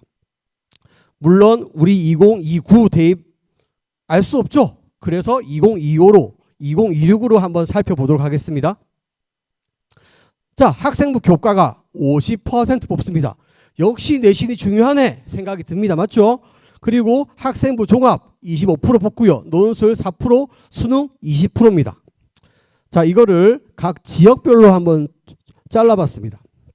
우리 부산도 역시 마찬가지로 교과가 많고요. 그리고 종합이 좀 20%, 그리고 이렇게 실기, 실적, 그리고 수능 이렇게 보입니다.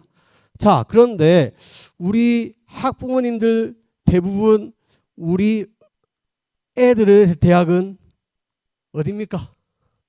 서울입니다. 맞죠? 애들한테 물어봅니다. 니 꼴찌 아내한테 야, 니 어디 가고 싶노? 아, 선생님 그래도 인서울 해야 되지 않겠습니까? 이렇게 얘기를 합니다. 자, 한번 보십시다. 서울이에요. 학생부 교과 수치가 확 줄어듭니다. 15%죠. 학생부 종합이 아까 적었었는데 30% 넘었고요. 그리고 논술, 실기, 실적, 특히 논술도 비율이 높죠. 그리고 수능 봅시다. 수능 37.6%입니다. 여기에는 좀 슬픈 이야기가 좀 있긴 합니다. 왜냐하면 정부가 공정성을 위해서 서울 주요 대학 16개 대학 보고 야, 니네는 무조건 40% 이상 정시로 뽑아 라고 강제하는 부분이 있습니다. 거기에 대한 거는 제가 좀 이따 다시 한번 안내를 드리도록 하겠습니다. 보시면 아시겠습니다만 결국 뭡니까? 학생부 교과는 당연히 중요하겠습니다만 종합 그리고 수능 이 세 가지가 모두 중요하다는 걸 알 수가 있습니다. 자, 그러면 모집 시기에 따라서 또 우리가 좀 배웠던 수시와 그리고 정시를 살펴보도록 하겠습니다. 먼저 수시는 9월에 모집을 합니다. 올해 걸 제가 적어놨는데 올해는 9월 8일부터 12일까지 뽑았었고요. 그러니까 결국 9월 수시 모집이라는 건 여러분 자녀들의 대학교 갈 때 3학년 2학기 성적이 반영되지 않고 3학년 1학기까지 성적이 내신이 반영된다는 겁니다. 활동이 반영된다는 것이겠죠. 그리고 12월에 수능 친 이후 결과가 보통 12월 5일 정도에 나오는데 그 결과 끝난 다음에 수능 성적 들고 12월 말에 정시 모집이 실시가 됩니다. 오른쪽에는 추가 모집인데 추가 모집은 수시, 정시에서 다 못 뽑은 2월 인원이 있는 경우 추가로 모집하는 건데 이까지 넘어가면 너무 슬프겠죠. 그래서 이건 이런 게 있다라는 기억만 가지시고 네, 우리는 모른 채 합시다. 그래서 그 다음 한번 살펴보실게. 수시는 총 6번 6회까지 지원이 가능합니다. 그리고 정시는 그 절반 3회까지 가능한데 정시는 군이라는 게 있어요. 그 군을 나누어서 가군, 나군, 다군으로 나누어서 각각 그룹 하에서 딱 하나의 대학만 쓸 수 있습니다. 가령 가군에 연대와 고대가 묶여 있습니다. 근데 우리 자녀 성적은 연대, 고대에 가면 좋을 것 같아요. 가군에 2장 쓰면 됩니까? 안 됩니까? 안 됩니다. 슬프지만 하나를 포기해야 됩니다. 그래서 가군에서 1장, 나군에서 1장, 다군에서 1장 이렇게 3장 쓸 수 있는 걸 기억하시면 좋겠습니다. 자, 아까 제가 기억력 테스트 하겠습니다. 수시 몇 장 쓸 수 있다 했습니까? 6장이죠. 6장인데 여기에 나와 있는 특수대학 그리고 오른쪽에 있는 산업대, 전문대는 제한이 없습니다. 6장 쓰시고 여기 나와 있는 육사부터 한국방송통신대까지 다 써도 무방합니다. 그래서 여기 있는 것들은 특히나 뭐 육사, 해사, 공사, 그리고 카이스트, 그리고 뭐 켄텍, 울산, 뭐 과기원 이런 대학들은 나중에 관심 있으실 때 살펴보시면 되겠습니다. 자, 그러면 이제 본격적으로 들어가십니다. 이제 정신 차리시고 집중해 주시기 바랍니다. 2028 대입은 바로 현 고1 그리고 2029 대입 대부분 중3 학부모님이시죠? 네, 2029 대입을 살펴보도록 하겠습니다. 크게 8꼭지를 만들었습니다. 제가 첫 번째부터 가겠습니다. 학령 인구의 변화입니다. 보통 인구가 급감한다라는 이야기를 들었습니다만 우리 중3 아이들은 늘어납니다. 제가 그 KESS 교육통계 서비스를 정리를 한번 해봤는데 일단 지금 현재 학년들 기준입니다. 지금 2010년도 중3 보이시죠? 이게 2029 학년도에 대입을 하는데 전년도보다 17,634명이 늘어납니다. 자, 학령 인구가 늘어난다는 건 결국 뭐겠습니까? 옆에 있는 경쟁자가 많아지고 좀 슬프지만 경쟁률이 올라간다는 이야기가 되겠죠. 이 정도는 꼭 기억을 하시고 마냥 좋지만은 않다 정도만 기억을 하시고요. 두 번째 한번 살펴보도록 하겠습니다. 자, 바로 2022 개정교육과정 고교 학점제가 도입되는 시기라는 것이겠죠. 그리고 발맞춰서 5등급제 상대 평가가 여러분 자녀부터는 적용이 됩니다. 현 고1 학생부터 적용이 되고요. 그리고 이게 생각보다 이 대학 입시 제도라는 것이 공정성과 안정성이 중요해요. 그러니까 제가 아까 전혀 우리 자녀들이 칠 본 게임 예고편도 못 봤다. 하지만 이렇게 제가 자신 있게 수시, 정시, 교과, 학종, 논술을 말씀드릴 수 있는 이유가 바로 뭐겠습니까? 기존 대입 체제인 수시와 정시의 체제는 동일하게 유지가 됩니다. 그리고 수시는 마찬가지로 교과, 종합을 중심으로 세팅이 되고요. 정시는요, 수능 성적으로 평가받는 게 동일하다는 겁니다. 바로 왜? 공정성과 안정성 때문이겠죠. 그리고 학교 내신은 5등급제 그리고 상대 평가 과목의 확대가 됩니다. 아까 이창현 선생님이 강의하실 때 기억력 혹시 아주 훌륭하신 분 있으신지 잘 모르겠습니다만 일반, 진로 마지막 뭐였습니까? 훌륭하신 부분 많습니다. 융합입니다. 융합 중에 절대평가 과목이 있었죠. 뭐였었습니까? 사회와 과학의 융합은 절대평가입니다. 나머지 과목들은 전부 다 5등급제 상대평가예요. 그런데 2015 개정 교육과정, 즉 이전 교육과정에서는 진로 과목들이 전부 다 A, B, C였습니다. 평가받는 상대평가 과목이 늘었어요. 학생들이 공부해야 되고 진심으로 노력해야 될 과목들이 늘어났다는 겁니다. 그래서 일부 학부모님들이 걱정을 진짜 많이 하세요. 어떤 걱정을? 우리 애가 5등급제 되니까 너무 우리 애가 훌륭한 아이인데 대학을 못 가면 어떡하나, 똑같은 애가 너무 중복된 애가 많으면 어떡하나 걱정을 하십니다만 나중에 설명드리겠습니다만 안심하십시오. 괜찮습니다. 변별력은 충분합니다. 자, 먼저 일반 진로 융합 과목 한번 살펴보겠습니다. 제가 크게 세 가지 섹션으로 색깔 표시해 놨습니다. 오른쪽에 절대평가 과목 표시해 놨죠. 그럼 이 외의 과목들은 전부 다 상대평가라는 겁니다. 물론 체육과 같은 과목은 제가 실지 않았습니다. 그리고 진로 보시면 미적분투, 기하, 그리고 붉게 표시된 역학과 에너지, 이 과목들은 나중에 또 말씀드리겠습니다만 대학에서 위계와 그리고 학생이 얼만큼 노력했는지를 평가하는, 들어야 될 과목들을 들었는지를 평가하는 핵심 권장 과목과 매우 밀접한 과목들입니다. 잘 나중에 봐 두시기 바랍니다. 그리고 왼쪽에 있는 과목들은 수능 과목들입니다. 자, 보시면 아시겠습니다만 수능 과목들이 어디에 몰려 있습니까? 왼쪽에 몰려 있죠. 1, 2학년 학교 수업의 중요성이 아주 증대가 되었습니다. 즉 1학년 때 배운 통합사회, 통합과학으로 우리 아이들은 수능을 쳐야 된다는 겁니다. 그리고 미적분투, 기하는 반영이 안 되기 때문에, 그리고 일반 선택 보통 2학년 때 배우거든요. 영어 1, 2 그리고 대수, 미적, 확통 이런 과목들이 대부분 1, 2학년 때 배우기 때문에 1, 2학년 때 공부 기초를 탄탄하게 닦아놓을 필요가 있다. 꼭 기억해 두시기 바랍니다. 자, 이거 아까 보셨죠? 빠르게 넘어가겠습니다. 자, 9등급제와 5등급제를 단순 비교해 보았습니다. 자, 10%가 1등급이다. 정말 내신 받기 쉽겠다 라는 생각들을 잠깐 사람들이 했었습니다. 경쟁이 치열하지 않을 거야. 1등급, 올 1등급이 3%, 4%, 5% 엄청나게 늘어날 거야 라고 많은 입시 전문가들이 착각을 했었습니다. 근데 뚜껑을 열어보니 그렇지 않았죠.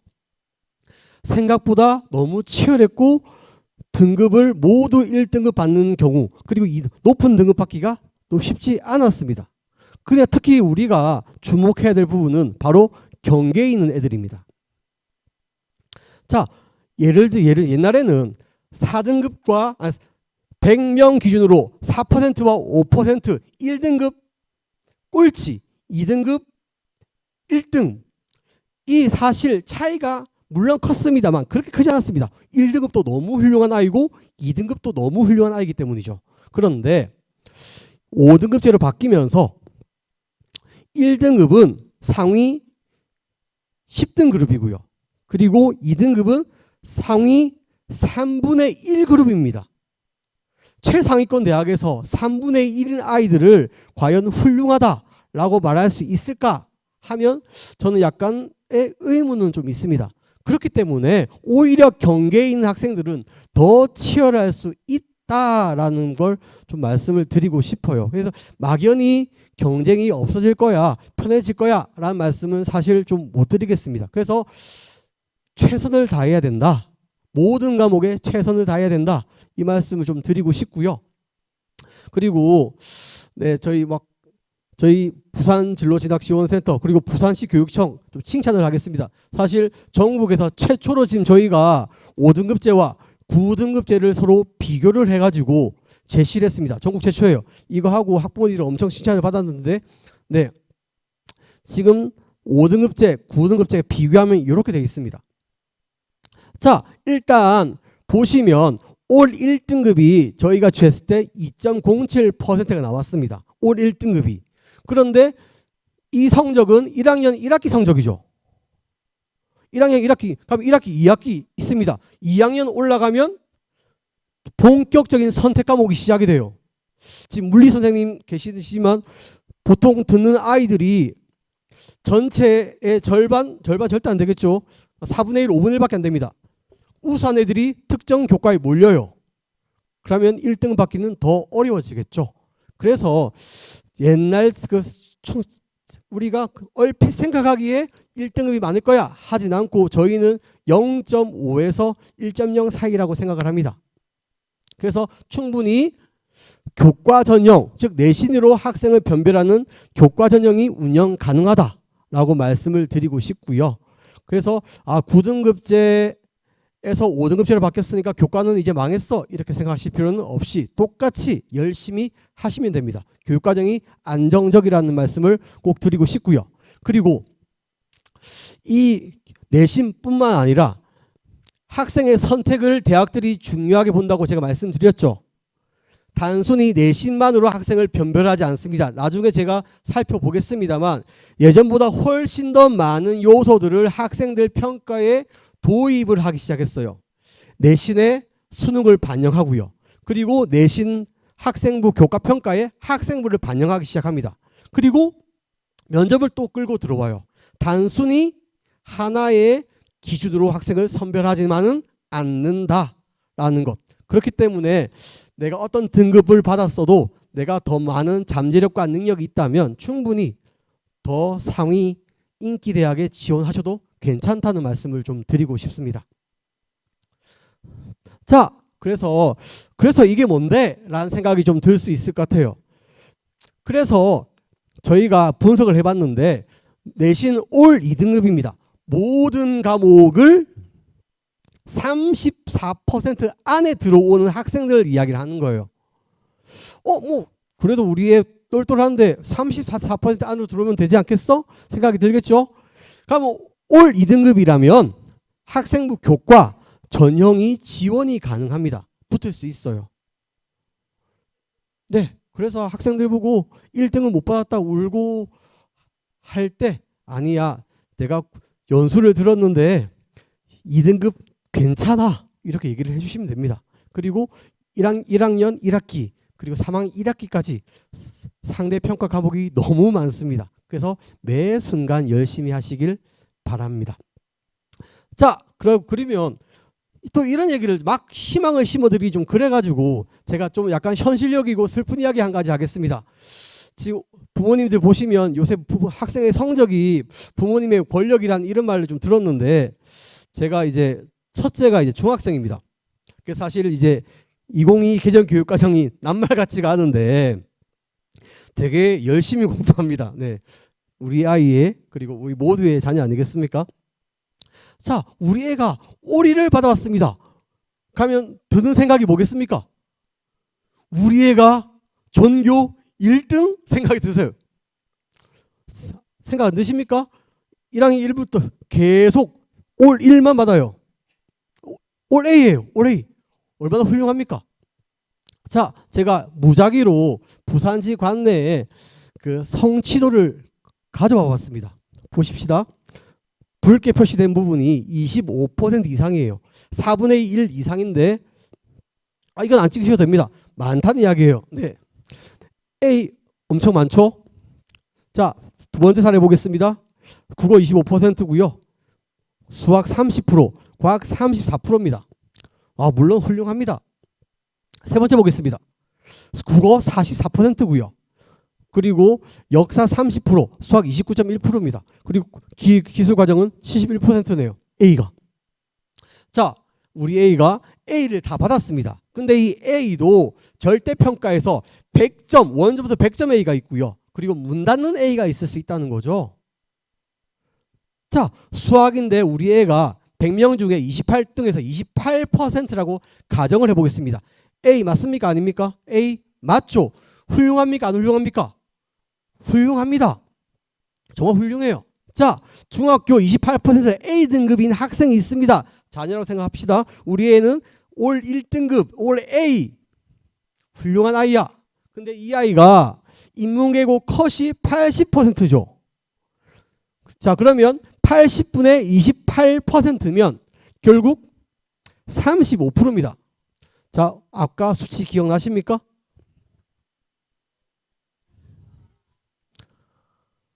3등급입니다. 3등급은 하위 3분의 2까지가 다 3등급이죠. 자, 그래서 막연히 낙관하지 마시란 말씀을 드리는 겁니다. A가 중요한 게 아닙니다. 우리 아이가 각 과목에서 어떤 역량과 잠재력과 능력을 가지고 있는지 면밀히 살펴보시고 판단을 하셔야 된다라는 말씀을 좀 드리고 싶습니다. 너무 저도 고등학교 선생님일 때 그 부모님한테 너무 슬픈 이야기를 많이 들었어요. 우리 아이가 전교 1등이었는데 성적이 이것밖에 안 나올 줄 몰랐어요. 이런 얘기 많이 듣습니다만 사실 전교 1등이 너무 많아요. 전교 1등이 너무 많습니다. 우리 아이가 진짜 전교 1등이 될 만한 관상인지 아닌지 좀 자식을 좀 물론 너무 예쁘지만 냉정하게 냉철하게 바라볼 필요가 있습니다. 자, 세 번째입니다. 자, 수능의 변화입니다. 아까 수능이 그 국어, 수학 선택 과목이 폐지되고 탐구 영역 선택 과목이 폐지됐습니다.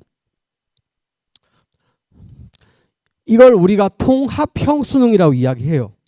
예전에는 이렇게 과목을 선택을 했습니다. 수학을 확통, 미적, 기하 이런 식으로 공통 과목이 있고 선택 과목이 있었어요. 그리고 탐구도 저렇게 많은 과목 17개의 과목 중에 2개를 선택해서 내가 잘하는 과목 2개를 선택해서 공부를 했었습니다. 자, 근데 여기에 문제가 발생을 했었어요. 어떤 문제가 발생했습니까? 뭐 단적인 예를 들면 특정 과목의 만점은 대학 갈 때 표준 점수라는 게 중요한데 만점이 65점인 경우가 있고요. 또 어떤 과목은 똑같이 만점인데 표준 점수가 80점이 넘는 경우가 있는 겁니다. 그러면 과목을 잘못 선택했다는 이유만으로 특정 과목을 선택했다는 이유만으로 지게 되는 거예요. 출발점부터 지게 되는 거예요.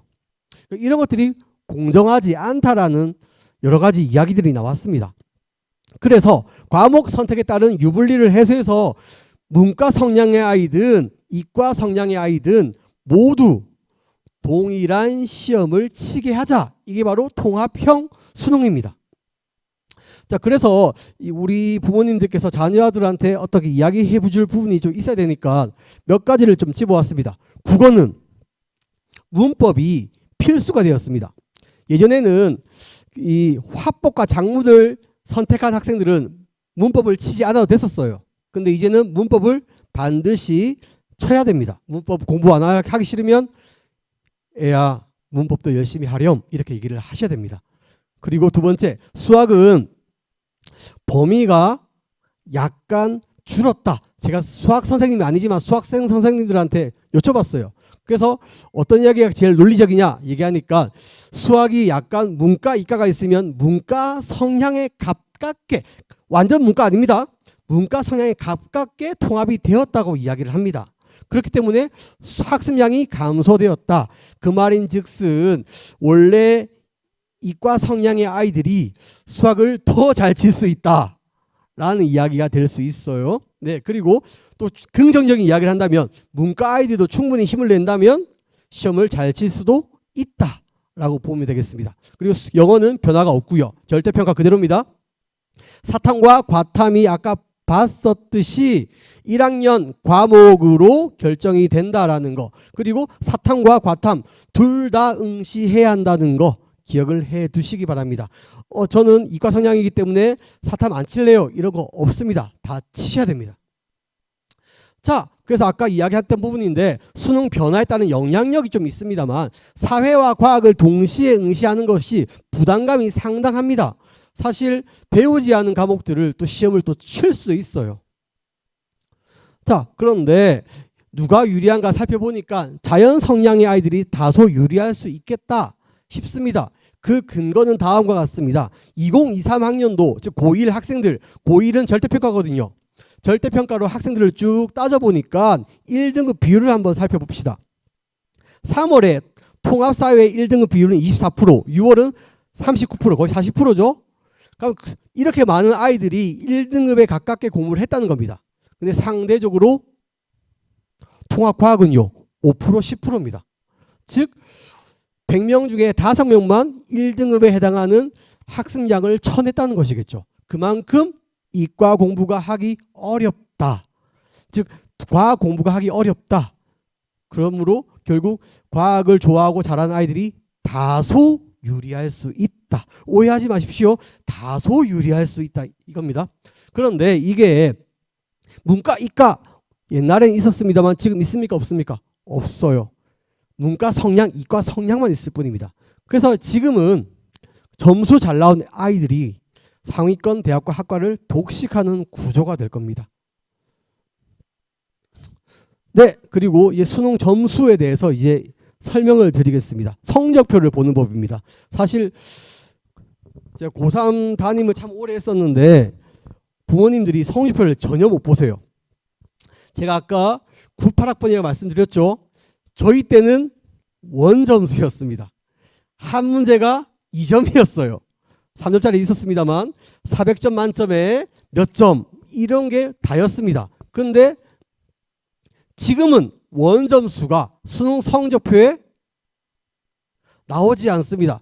원점수라는 건 성적표에 나오지 않아요. 자, 대신 등급과 표준점수 100분위만 나옵니다. 자, 먼저 표준점수를 보겠습니다. 표준점수는 원점수의 상대적 서열점수인데 이렇게 말하기가 너무 어렵죠? 쉽게 말씀드리겠습니다. 5등급 딱 중간인 학생이 표준점수 100점 정도입니다. 그리고 1등급에 가까우면 보통 130 플러스 마이너스입니다. 이렇게 기억하시면 좀 편하실 거고요. 그런데 이 표준점수라는 건 나의 점수도 중요하지만 상대 나의 경쟁자의 점수 상당히 중요한 거예요. 모두가 못 쳤을 때 내가 잘 치면 표준점수가 급등을 합니다. 근데 내가 잘 쳤는데 옆에 친구도 잘 쳤어요. 그러면 표준점수가 상대적으로 낮습니다. 그래서 이 표준점수는 대학 갈 때는 정말 중요한 점수인데 우리 부모님들이 아이의 상태를 파악하는 데는 저는 100분위를 추천합니다.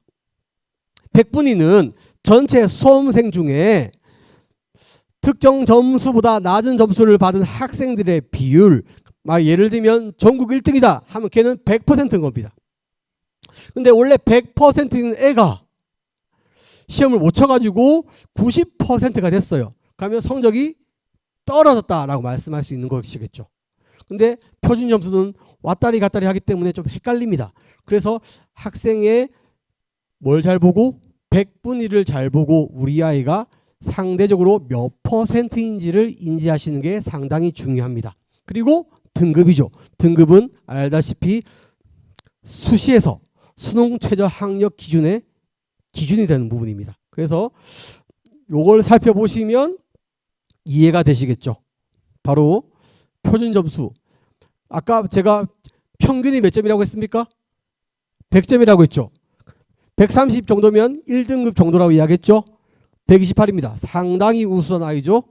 2등급입니다. 134인데 2등급. 똑같이 2등급인데 누구는 124, 134. 그리고 국어는 94%고요. 그리고 수학은 95%입니다. 근데 1% 차이인데 표준 점수는 6점으로 되게 차이가 크죠. 그래서 뭘 보라는 겁니까? 100분위를 통해서 학생의 상대적 위치를 파악하는 것이 중요하다는 말씀을 좀 드리겠습니다. 자, 그리고 이 부분입니다. 바로 이게 바로 우리 공교육, 고교 교육과정, 그리고 고교 학점제의 가장 중요한 포인트라고 생각이 듭니다. 점점 서류 평가의 가치와 위상이 높아집니다. 교과 전형, 아까 제가 교과 전형이 뭐라고 했습니까? 내신을 통해서 학생을 선발하는 게 교과라고 했지 않습니까? 교과면 내신만 봐야 되는데 교과에 무엇을 도입했다? 생기부를 도입한다는 겁니다. 그리고 바로 뒤에 나오죠? 수능 성적으로 뽑아야 되는데 거기도 뭘 반영한다는 겁니까? 바로 학생부. 이 학생이 어떻게 어떤 과목을 선택해서 무엇을 들었는지를 평가한다는 겁니다. 그래서 이제는 학교 때려치우고 나는 정시로 대학 갈래 이런 것들이 막 쉽지만은 않습니다. 이제는. 자, 제가 사례를 들고 왔습니다. 경희대 사례인데요. 경희대 보시면 위에 나옵니다. 지역 균형 전형에서 학생부 교과죠. 내신입니다. 내신 기준이어야 되는데 어떻습니까? 성적 70%에 교과 종합평가 30% 반영했죠. 그리고 오른쪽 보겠습니다. 수능 일반 전형입니다. 어떻습니까? 수능 90%인데 학생부 교과 비교과 이런 식으로 또 10% 생기부를 반영한다는 겁니다. 아마 이게 지금 현재 이렇게 가이드라인을 발표한 대학이 2개밖에 안 됩니다만 다른 대학들도 아마 유사하게 흘러가지 않을까라고 다들 추측을 하는 겁니다. 그래서 제가 아까 처음에 말씀드렸죠. 뭐가 중요하다? 학생이 어떤 과목을 선택했는지가 무엇보다 중요하다는 겁니다. 자, 이 5번인데 이 5번은 이거 왜 이런 지엽적인 내용을 실었지? 라고 생각이 들 수 있는데요. 아까 처음에 이야기했었습니다. 부산이 아니라 그 수도권 16개 인기대학을 교육부에서 니네는 무조건 40% 이상 정시로 뽑아 라고 한다고 말씀드렸죠. 그런데 대교협에서 고교기여사업이라는 사업에서 특징한 사업을 걸고 거기 통과한 3개 대학한테 이 쿼터를 30%로 줄여줬습니다. 근데 40%에서 30%뭔 차이가 있어? 라고 생각을 했습니다만 수많은 대학들이 목숨 걸듯이 여기 들어왔어요. 이게 왜 그러냐면 대학의 니즈를 봐야 되는데 대학은 물론 차이가 있을 수 있습니다만 제가 만난 대학교의 전문가님들은 정시보다 학생부 종합 전형의 아이들이 학교 생활을 잘 적응하더라 이런 말들을 하셨어요. 정시는 뭐가 중요합니까? 수능 성적이 중요하죠. 수능 성적이 좋으면 내가 원래는 예를 들면 한문학과에 관심이 있어도 점수가 남아. 야, 네 점수가 남는데 왜 한문학과 쓰니? 경영 써. 이렇게 얘기를 하는 겁니다. 그래서 나의 니즈랑 나의 선택과 상관없이 내가 갈 수 있는 가장 높은 대학을 선택하는 거예요. 그러다 보니까 뭐가 높습니까? 이탈률이 높습니다. 수능 한 번 더 쳐? 내친 김에 나 약간 나의 잠재력을 다 못 발휘한 것 같은데 이렇게 이탈률이 높아집니다. 그런데 학생부 종합전형은 어떻습니까? 1학년 때부터 그 대학, 그 학과를 꿈꾸면서 열심히 노력한 겁니다. 거기 갔어요. 너무 기쁩니다. 학교 생활 너무 충실하게 열심히 해요. 그래서 보통 그리고 그 열심히 한 학생들이 사회에 나가서도 열심히 잘하고 있는 거예요. 그래서 대학교에서는 학종을 원합니다.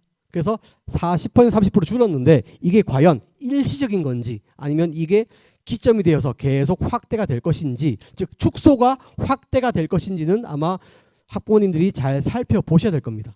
그럼 그 말인즉슨 학생부 종합 전형으로 갈 수 있는 폭이 더 넓어진다는 의미가 되겠죠. 그리고 의대 정원 변화입니다. 자, 작년에 고3이었던 아이들은 걔네들 전부 다 아마 거북선 최소 조탔을 겁니다. 의대가 3,000명에서 4,500명으로 급격하게 늘었죠. 그런데 그게 올해 고3부터 다시 제자리로 돌아왔습니다. 자, 그런데 과연 내년에는 그리고 우리 아이들이 시험 치는 2029 대입에는 과연 의대 정원이 어떻게 될지 또 면밀하게 살펴보셔야 되겠습니다. 자, 그리고 전공 자율 선택제입니다. 이 전공 자율 선택제는 잘 기억하실 필요가 있죠. 전공 자율 선택제는 뭐냐면 대학 입학 후에 전공을 자유롭게 선택하는 제도입니다. 자, 이게 크게 두 가지 형태로 나뉘는데요. 첫 번째 형태가 바로 뭐냐면 대학 내 모든 전공을 자율적으로 선택할 수 있고 그리고 들어가기만 하면 100% 원하는 학과에 보내주는 겁니다. 우리 자녀가 대학교 가서 너무 미팅을 열심히 해가지고 성적이 너무 안 좋아요. 거의 100명 중에 꼴찌를 했어도 원하는 학과에 갈 수 있는 게 바로 유형 1입니다. 근데 유형 2는 약간 달라요. 보통 전체 모집 전공을 대상으로 하는 1과 달리 2는 특정 계열, 단과 내에서 선택을 하는 겁니다. 보통은 학과 정원, 예를 들면 경영이 100명이라면 150명 정도까지는 유형 2에서 인문계열 해가지고 인문계열 애들이 150명이 여기 지원할 수 있게 만들어주는 겁니다. 여기는 당연히 어느 정도의 경쟁이 들어가겠죠. 그리고 한 가지 더 제가 빠뜨렸네요.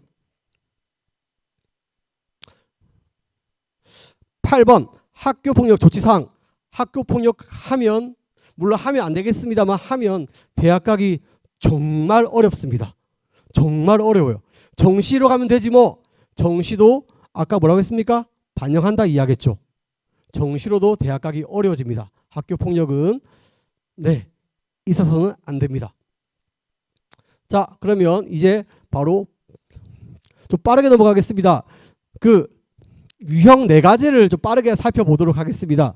그 아까 제가 이야기했었죠. 학생부 교과, 종합, 논술, 정시, 수능 이 4가지 형태가 있는데 학생부 교과 전형에 대해서 좀 빠르게 살펴보도록 하겠습니다. 보통 학생부 교과 전형이라면 내신이라고 말씀드렸습니다만 사실 내신 비중이 50% 이상이면 전부 다 교과입니다. 그리고 대부분의 좀 인서울에 좀 흔히 말하는 희망하는 인기 있는 대학들은 대부분 수능 최저를 많이 걸었고요.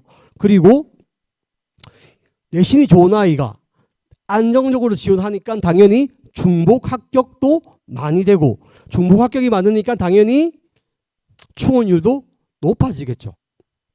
그리고 점점 일부 대학은 서류 평가를 도입을 하기 시작합니다. 이게 2022부터 지속적으로 쭉 흘러왔던 흐름입니다. 학생부 교과입니다. 내신을 보는데 무엇을 반영한다는 겁니까? 서류, 학업 역량, 즉 학생이 무엇을 선택했는지를 보기 시작했다는 겁니다. 이거는 대학들이 할 말이 좀 있어요. 사실 문과, 이과 중에 이과, 예를 들면 기계공학과 가면 처음 가자마자 뭘 배웁니까? 아주 어려운 과목들을 배우기 시작해요. 물리는 아주 베테랑이 되어서 물리 전문가인 아이가 와서 공부를 해도 학점이 막 시들 해가지고 CD가 나오는데 물리를 한 번 해보지 않은 아이가 그냥 기공 되게 좋을 것 같아, 나 좀 멋진 걸 해가지고 지원을 했으면 그 아이도 불행하고 그 아이를 받은 대학도 너무 불행한 거예요. 그래서 이 학생이 내가 우리 학교가 원하는 어떤 학과 계열에서 원하는 과목들을 좀 들었으면 좋겠다 하는 것들을 쭉 반영하고 있고요. 그러면 2027까지 계속 늘어나고 있습니다. 그럼 이게 과연 줄까요? 아니죠. 더 확대되겠죠. 그래서 제가 아까 처음 말씀드린 것처럼 고교 학점제는 선택이 너무 중요하다는 겁니다. 그래서 학생부 교과 전형은 교과 성적을 관리를 잘 하셔야 됩니다. 이게 너무 당연하죠. 그리고 이게 너무 슬픈데 학생부 교과만 잘하면 안 됩니다. 뭐 해야 됩니까? 수능 최저 학력도 준비를 하셔야 됩니다. 왜냐하면 인기 있는 대학들은 다 수능 최저가 좀 걸려 있어요. 그리고 세 번째, 뭐도 준비하셔야 되겠습니까? 서류 평가와 면접도 대비를 해야 되는 겁니다. 자, 선생님, 강사님, 다 하라는 얘기 아닙니까? 맞습니다. 다 하셔야 돼요. 이게 제가 나중에 말씀드리겠습니다만 지금 각 분리되어 있는 전형별로 혼재가 일어납니다. 그래서 이 세 개를 모두 잘 해야 된다라는 걸 좀 기억을 하시고요. 두 번째, 학생부 종합전형입니다. 학생부 종합전형에서 제일 중요한 포인트는 학교 생활입니다. 학교 생활, 교과 내에서 수업을 충실한 게 알파이자 오메가입니다. 그게 다예요. 학교 생활을 얼만큼 충실했는가. 자, 그 다음에 생각해 봅니다. 과연 내가 학교 생활을 열심히 했는데 내가 열심히 한 학교 생활이 대학의 평가 항목과 맞는가에 대해 생각을 하셔야 되겠죠. 아까 이창현 선생님이 잠깐 이야기하셨습니다만 기본적으로 학종의 평가 요소는 크게 세 가지로 나눌 수 있습니다. 세 가지. 학업 역량, 진로 역량, 공동체 역량. 이거는 외우셔야 됩니다. 학업 역량, 진로 역량, 공동체 역량. 학업 역량은요, 고교 수업 과정에서 이 학생이 얼만큼 열심히 공부했고 학업을 어떤 공부를 하던 뛰어난 학업을 진행해 나갈 수 있는가, 우리 대학교에 와서 열심히 잘 이 어려운 공부를 해낼 수 있는가를 평가하는 학업 역량입니다. 학생의 지적 능력이죠. 두 번째, 진로 역량은 우리 학과에 얼만큼 관심이 있고 이 학과를 열심히 탐구해서 우리 학과가 원하는 능력을 잘 개발했는가를 평가하는 게 진로 역량입니다. 제가 어떤 입학사정관을 만났는데 특정 학과가 있습니다. 산업경영공학과. 뭐 공부하는 건지 아시겠습니까? 잘 모르시겠죠. 근데 그 대학의 그 학과에 지원하는 학생도 잘 모르는 거예요. 여기가 뭐 하는 데인지. 근데 산업, 경영, 괜찮은데? 나 좀 멋진 걸 지원하는 겁니다. 그러면 떨어지겠죠. 그래서 반드시 내가 희망하는 학과에 대한 분석이 반드시 필요합니다. 그게 바로 자신의 진로와 관계된 전공에 대한 탐색 노력과 종로, 그리고 세 번째 공동체 역량입니다. 공동체 역량은 뭡니까? 이 학생이 인간이 됐는지 안 됐는지를 평가하는 겁니다. 말 그대로 너무 막 학업도 뛰어나고 진로 역량도 뛰어나는데 막 친구들 막 때리고 선생님한테 막 막말하고 그리고 막 학교 수업을 안 들어와요. 이런 학생들 받고 싶겠습니까? 안 받고 싶겠죠. 그렇기 때문에 학업 역량, 진로 역량, 그리고 공동체의 일원으로서 갖춰야 할 바람직한 사고와 행동을 일컫는 공동체 역량. 이 세 가지는 이름만 살짝 바뀌긴 합니다만 결국 말하고자 하는 것들은 다 이 세 가지 범주 안에 있기 때문에 이 세 가지는 반드시 기억을 하셔야 되겠습니다. 그래서 학생부 종합전형을 대비하는 방법은 바로 뭡니까? 전형 특징을 이해하는 겁니다. 생기부, 선생님의 평가, 선생님의 기록 중심이라는 것. 그리고 두 번째, 자기 이해가 필요합니다. 내가 무엇을 원하는지, 내가 무엇을 잘할 수 있는지, 무엇에 관심이 있는지를 반드시 기억을 하셔야 돼요. 자기를 이해하고 그 다음에 내가 잘할 수 있는 직업을 탐색을 하는 겁니다. 직업을 탐색하고 그러면 그 직업을 얻기 위해서 과연 어떤 학과에 들어가야 되는가. 이 순서 바뀌시면 안 됩니다, 어머님. 자기 이해하고 학과하고 직업 하시면 안 돼요. 뭘 먼저? 목적지를 정하시고 직업을 정하고 그 다음에 그 직업을 하기 위한 학과 이해가 필요합니다. 자, 그리고 세 번째 아까 말씀드렸듯이 각 대학별 인재상 그리고 특징을 잘 분석하시고요. 그리고 네 번째는 말은 어려운데 쉽게 말하면 내가 관심 있는 걸 과목에서도 창체 활동에서도 그리고 선생님의 여러 가지 기록에서 다 연결되면서 내 활동들이 더 심화되고 깊어지고 넓어지는 모습들을 보이라가 되는 겁니다. 자, 논술은 정말 빠르게 넘어가겠습니다. 논술은 주로 졸업생들이 많이 붙는 전형이고요. 논술을 고1부터 준비하는 건 사실 맞지 않다 생각을 합니다. 논술은 학교 공부에 충실하고 그리고 각 대학교가 제공하는 논술 자료를 잘 활용해서 수능 최저 맞추면 됩니다. 보통 논술 경쟁률이 좀 인기 있는 대학들은 100대 1, 심한 경우는 300대 1입니다. 그럼 300대 1에서 그 1등한 애가 무조건 제일 우수할까요? 네, 그렇기 때문에 논술은 변수가 너무 많기 때문에 보통 논술을 준비한 학생들은 뭐랑 짝을 짓냐면 정시랑 짝을 지어서 논술을 준비하는 경우가 좀 있습니다. 자, 그래서 논술만 따로 고1부터 준비하는 건 사실 추천하지 않습니다. 네 번째, 정시입니다. 정시는 다 앞에 이야기했던 부분이니까 빠르게 넘어가겠습니다. 모집 군별로 각 1회씩 총 3번 지원 가능한 거 기억하시죠? 수능 100%인데 요새는 어떻다? 일부 대학은 학생부를 반영한다. 그리고 대학 따라 수능 반영 비율이 달라요. 어떤 대학은 예를 들면 서강대는 수학을 40% 봅니다. 내가 수학을 제일 못해요. 근데 서강대 가면 왠지 신촌 너무 좋을 것 같아. 지원하면 되겠습니까? 자신의 유리함과 불리함을 잘 평가를 해야 되겠죠. 그래서 각 대학별로 그리고 유형별로 반영 방법이 다르다는 거 꼭 좀 기억을 해 두시기 바랍니다. 그래서 사실 영어를 제일 좀 절대 평가잖아요. 영어가 절대 평가인데 사실 서울대가 합격한 학생 중에 영어 4등급이 있습니다. 뭐 어떤 의미인지 아시겠죠? 그러면 서울대는 영어 비중을 상당히 적게 받겠죠. 그런 것처럼 유불리를 따져보시는 게 중요하다는 것. 자, 뭐 다 보시면 아시겠습니다만 정시에서도 뭐가 일어난다? 하이브리드, 즉 무엇을 선택했는지가 중요하게 되었다라는 내용들이 쭉 나왔고요. 한 가지 재밌는 거 한 가지 알려드리겠습니다. 2027에서 성균관대 사범대가 어떻게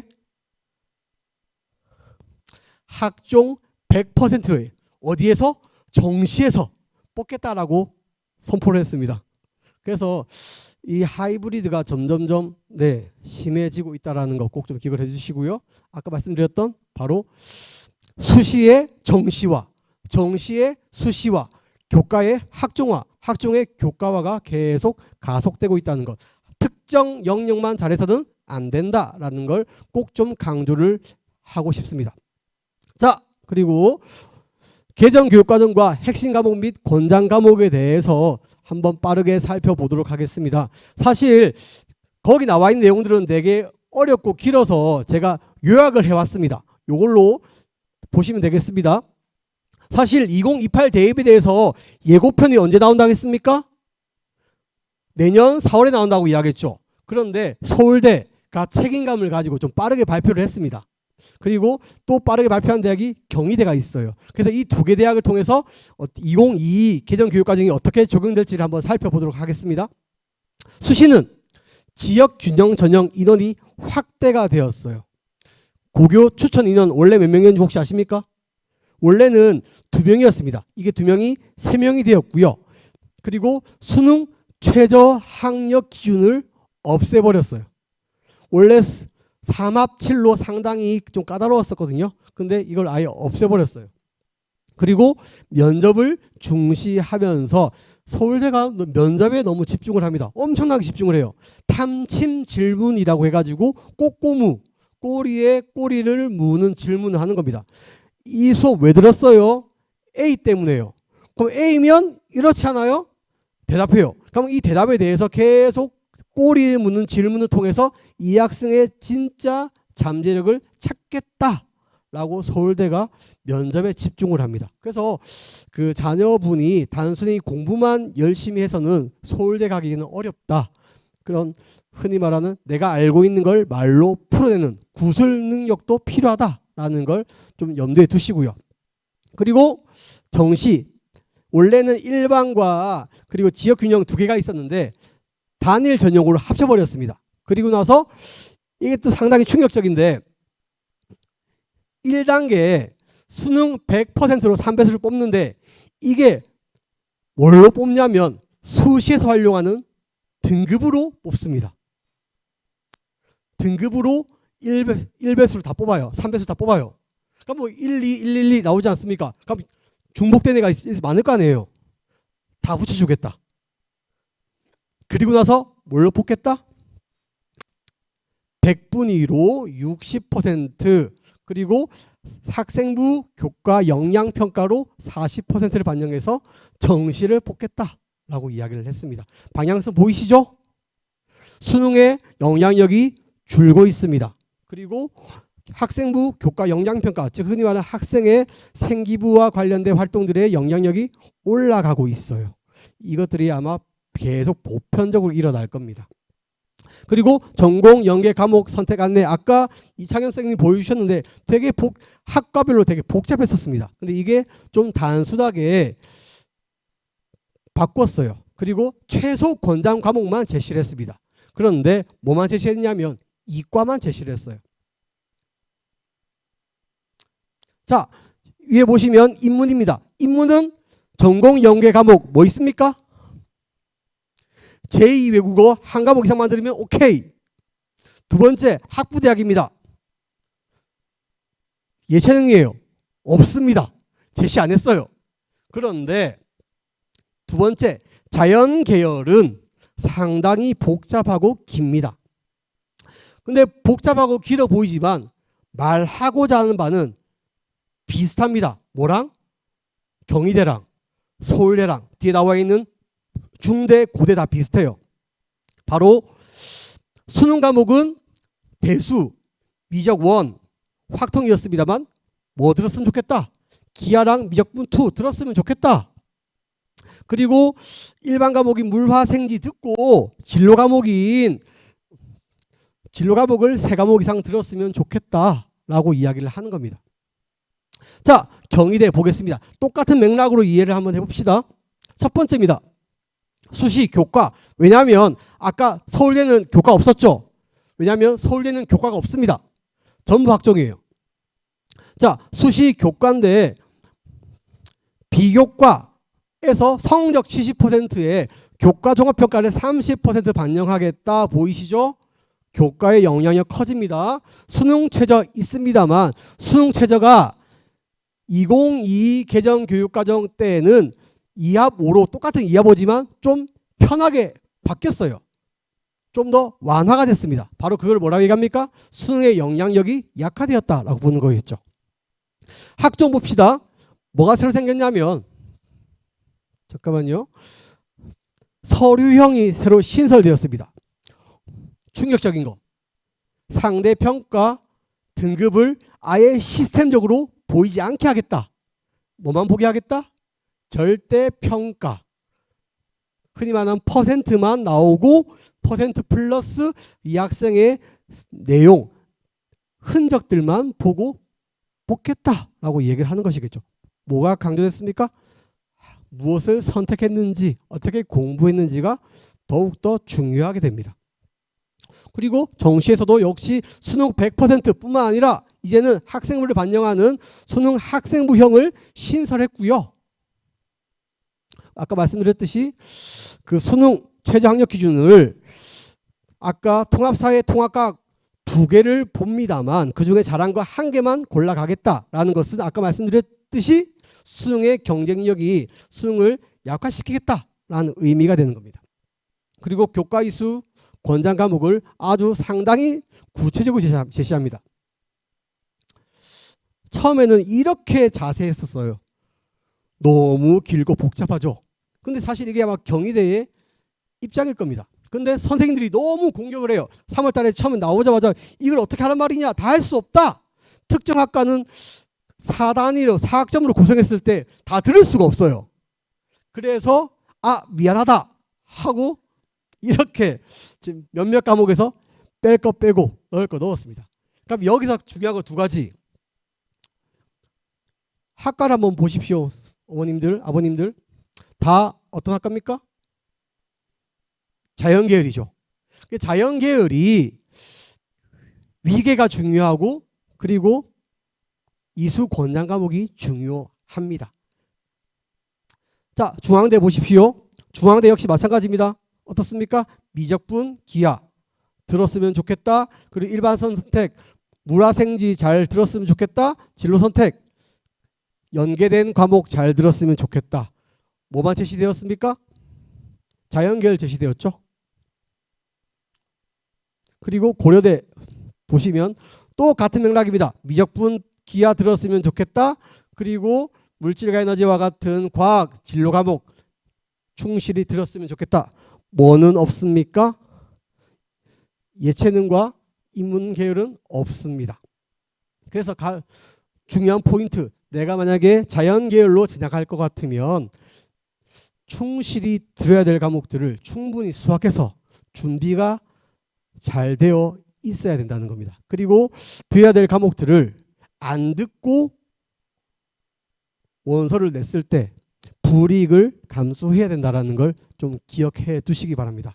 자, 그래서 빠르게 보시면 일단 고교학점제 지원센터에 가서 우리 애가 어떤 과목이 어떤 학과와 관련 있는지가 잘 나와 있습니다. 아까 이창현 쌤이 소개를 잘 해주셨는데 고교학점제 지원센터 홈페이지 들어가서 자료실 보시면 이런 식으로 화법과 언어는 어떤 과목이고 과목 관련 정보는 어떤지 아주 설명이 잘 되어 있습니다. 한번 보시면서 생각해 보시면 되겠고요.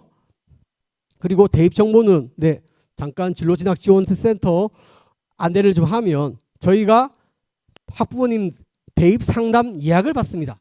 맨투맨으로 이렇게 1대1로 50분간 상담을 받을 수 있고요.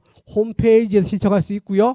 그리고 직접 보는 거 너무 부끄럽다 하시면 온라인으로 이렇게 또 상담이 진행이 됩니다. 17,000명 저희 상당히 잘 되고 있죠.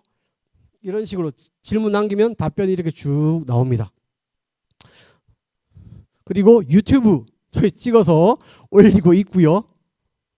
그리고 진학 펜 AI라고 학생의 면접을 도와주고, 그리고 저희가 수많은 그 합격생들의 면접 자료, 그리고 그 대학교를 가기 위해서 어떤 동아리를 선택했고, 그리고 활동을 뭘 했는지를 정리를 해가지고 또 탑재를 해놓았습니다. 수시 분석 정보라고. 그런 수많은 자료들이 있으니까 여기 저희도 운영하고 있고요. 그리고 중요한 거, 아까 제가 본 게임 예고편도 안 나왔다 이야기했죠. 그러니까 어떤 자료를 확인하기 위해서는 반드시 각 대학 홈페이지 들어가서 확인하시는 습관을 들이셔야 됩니다.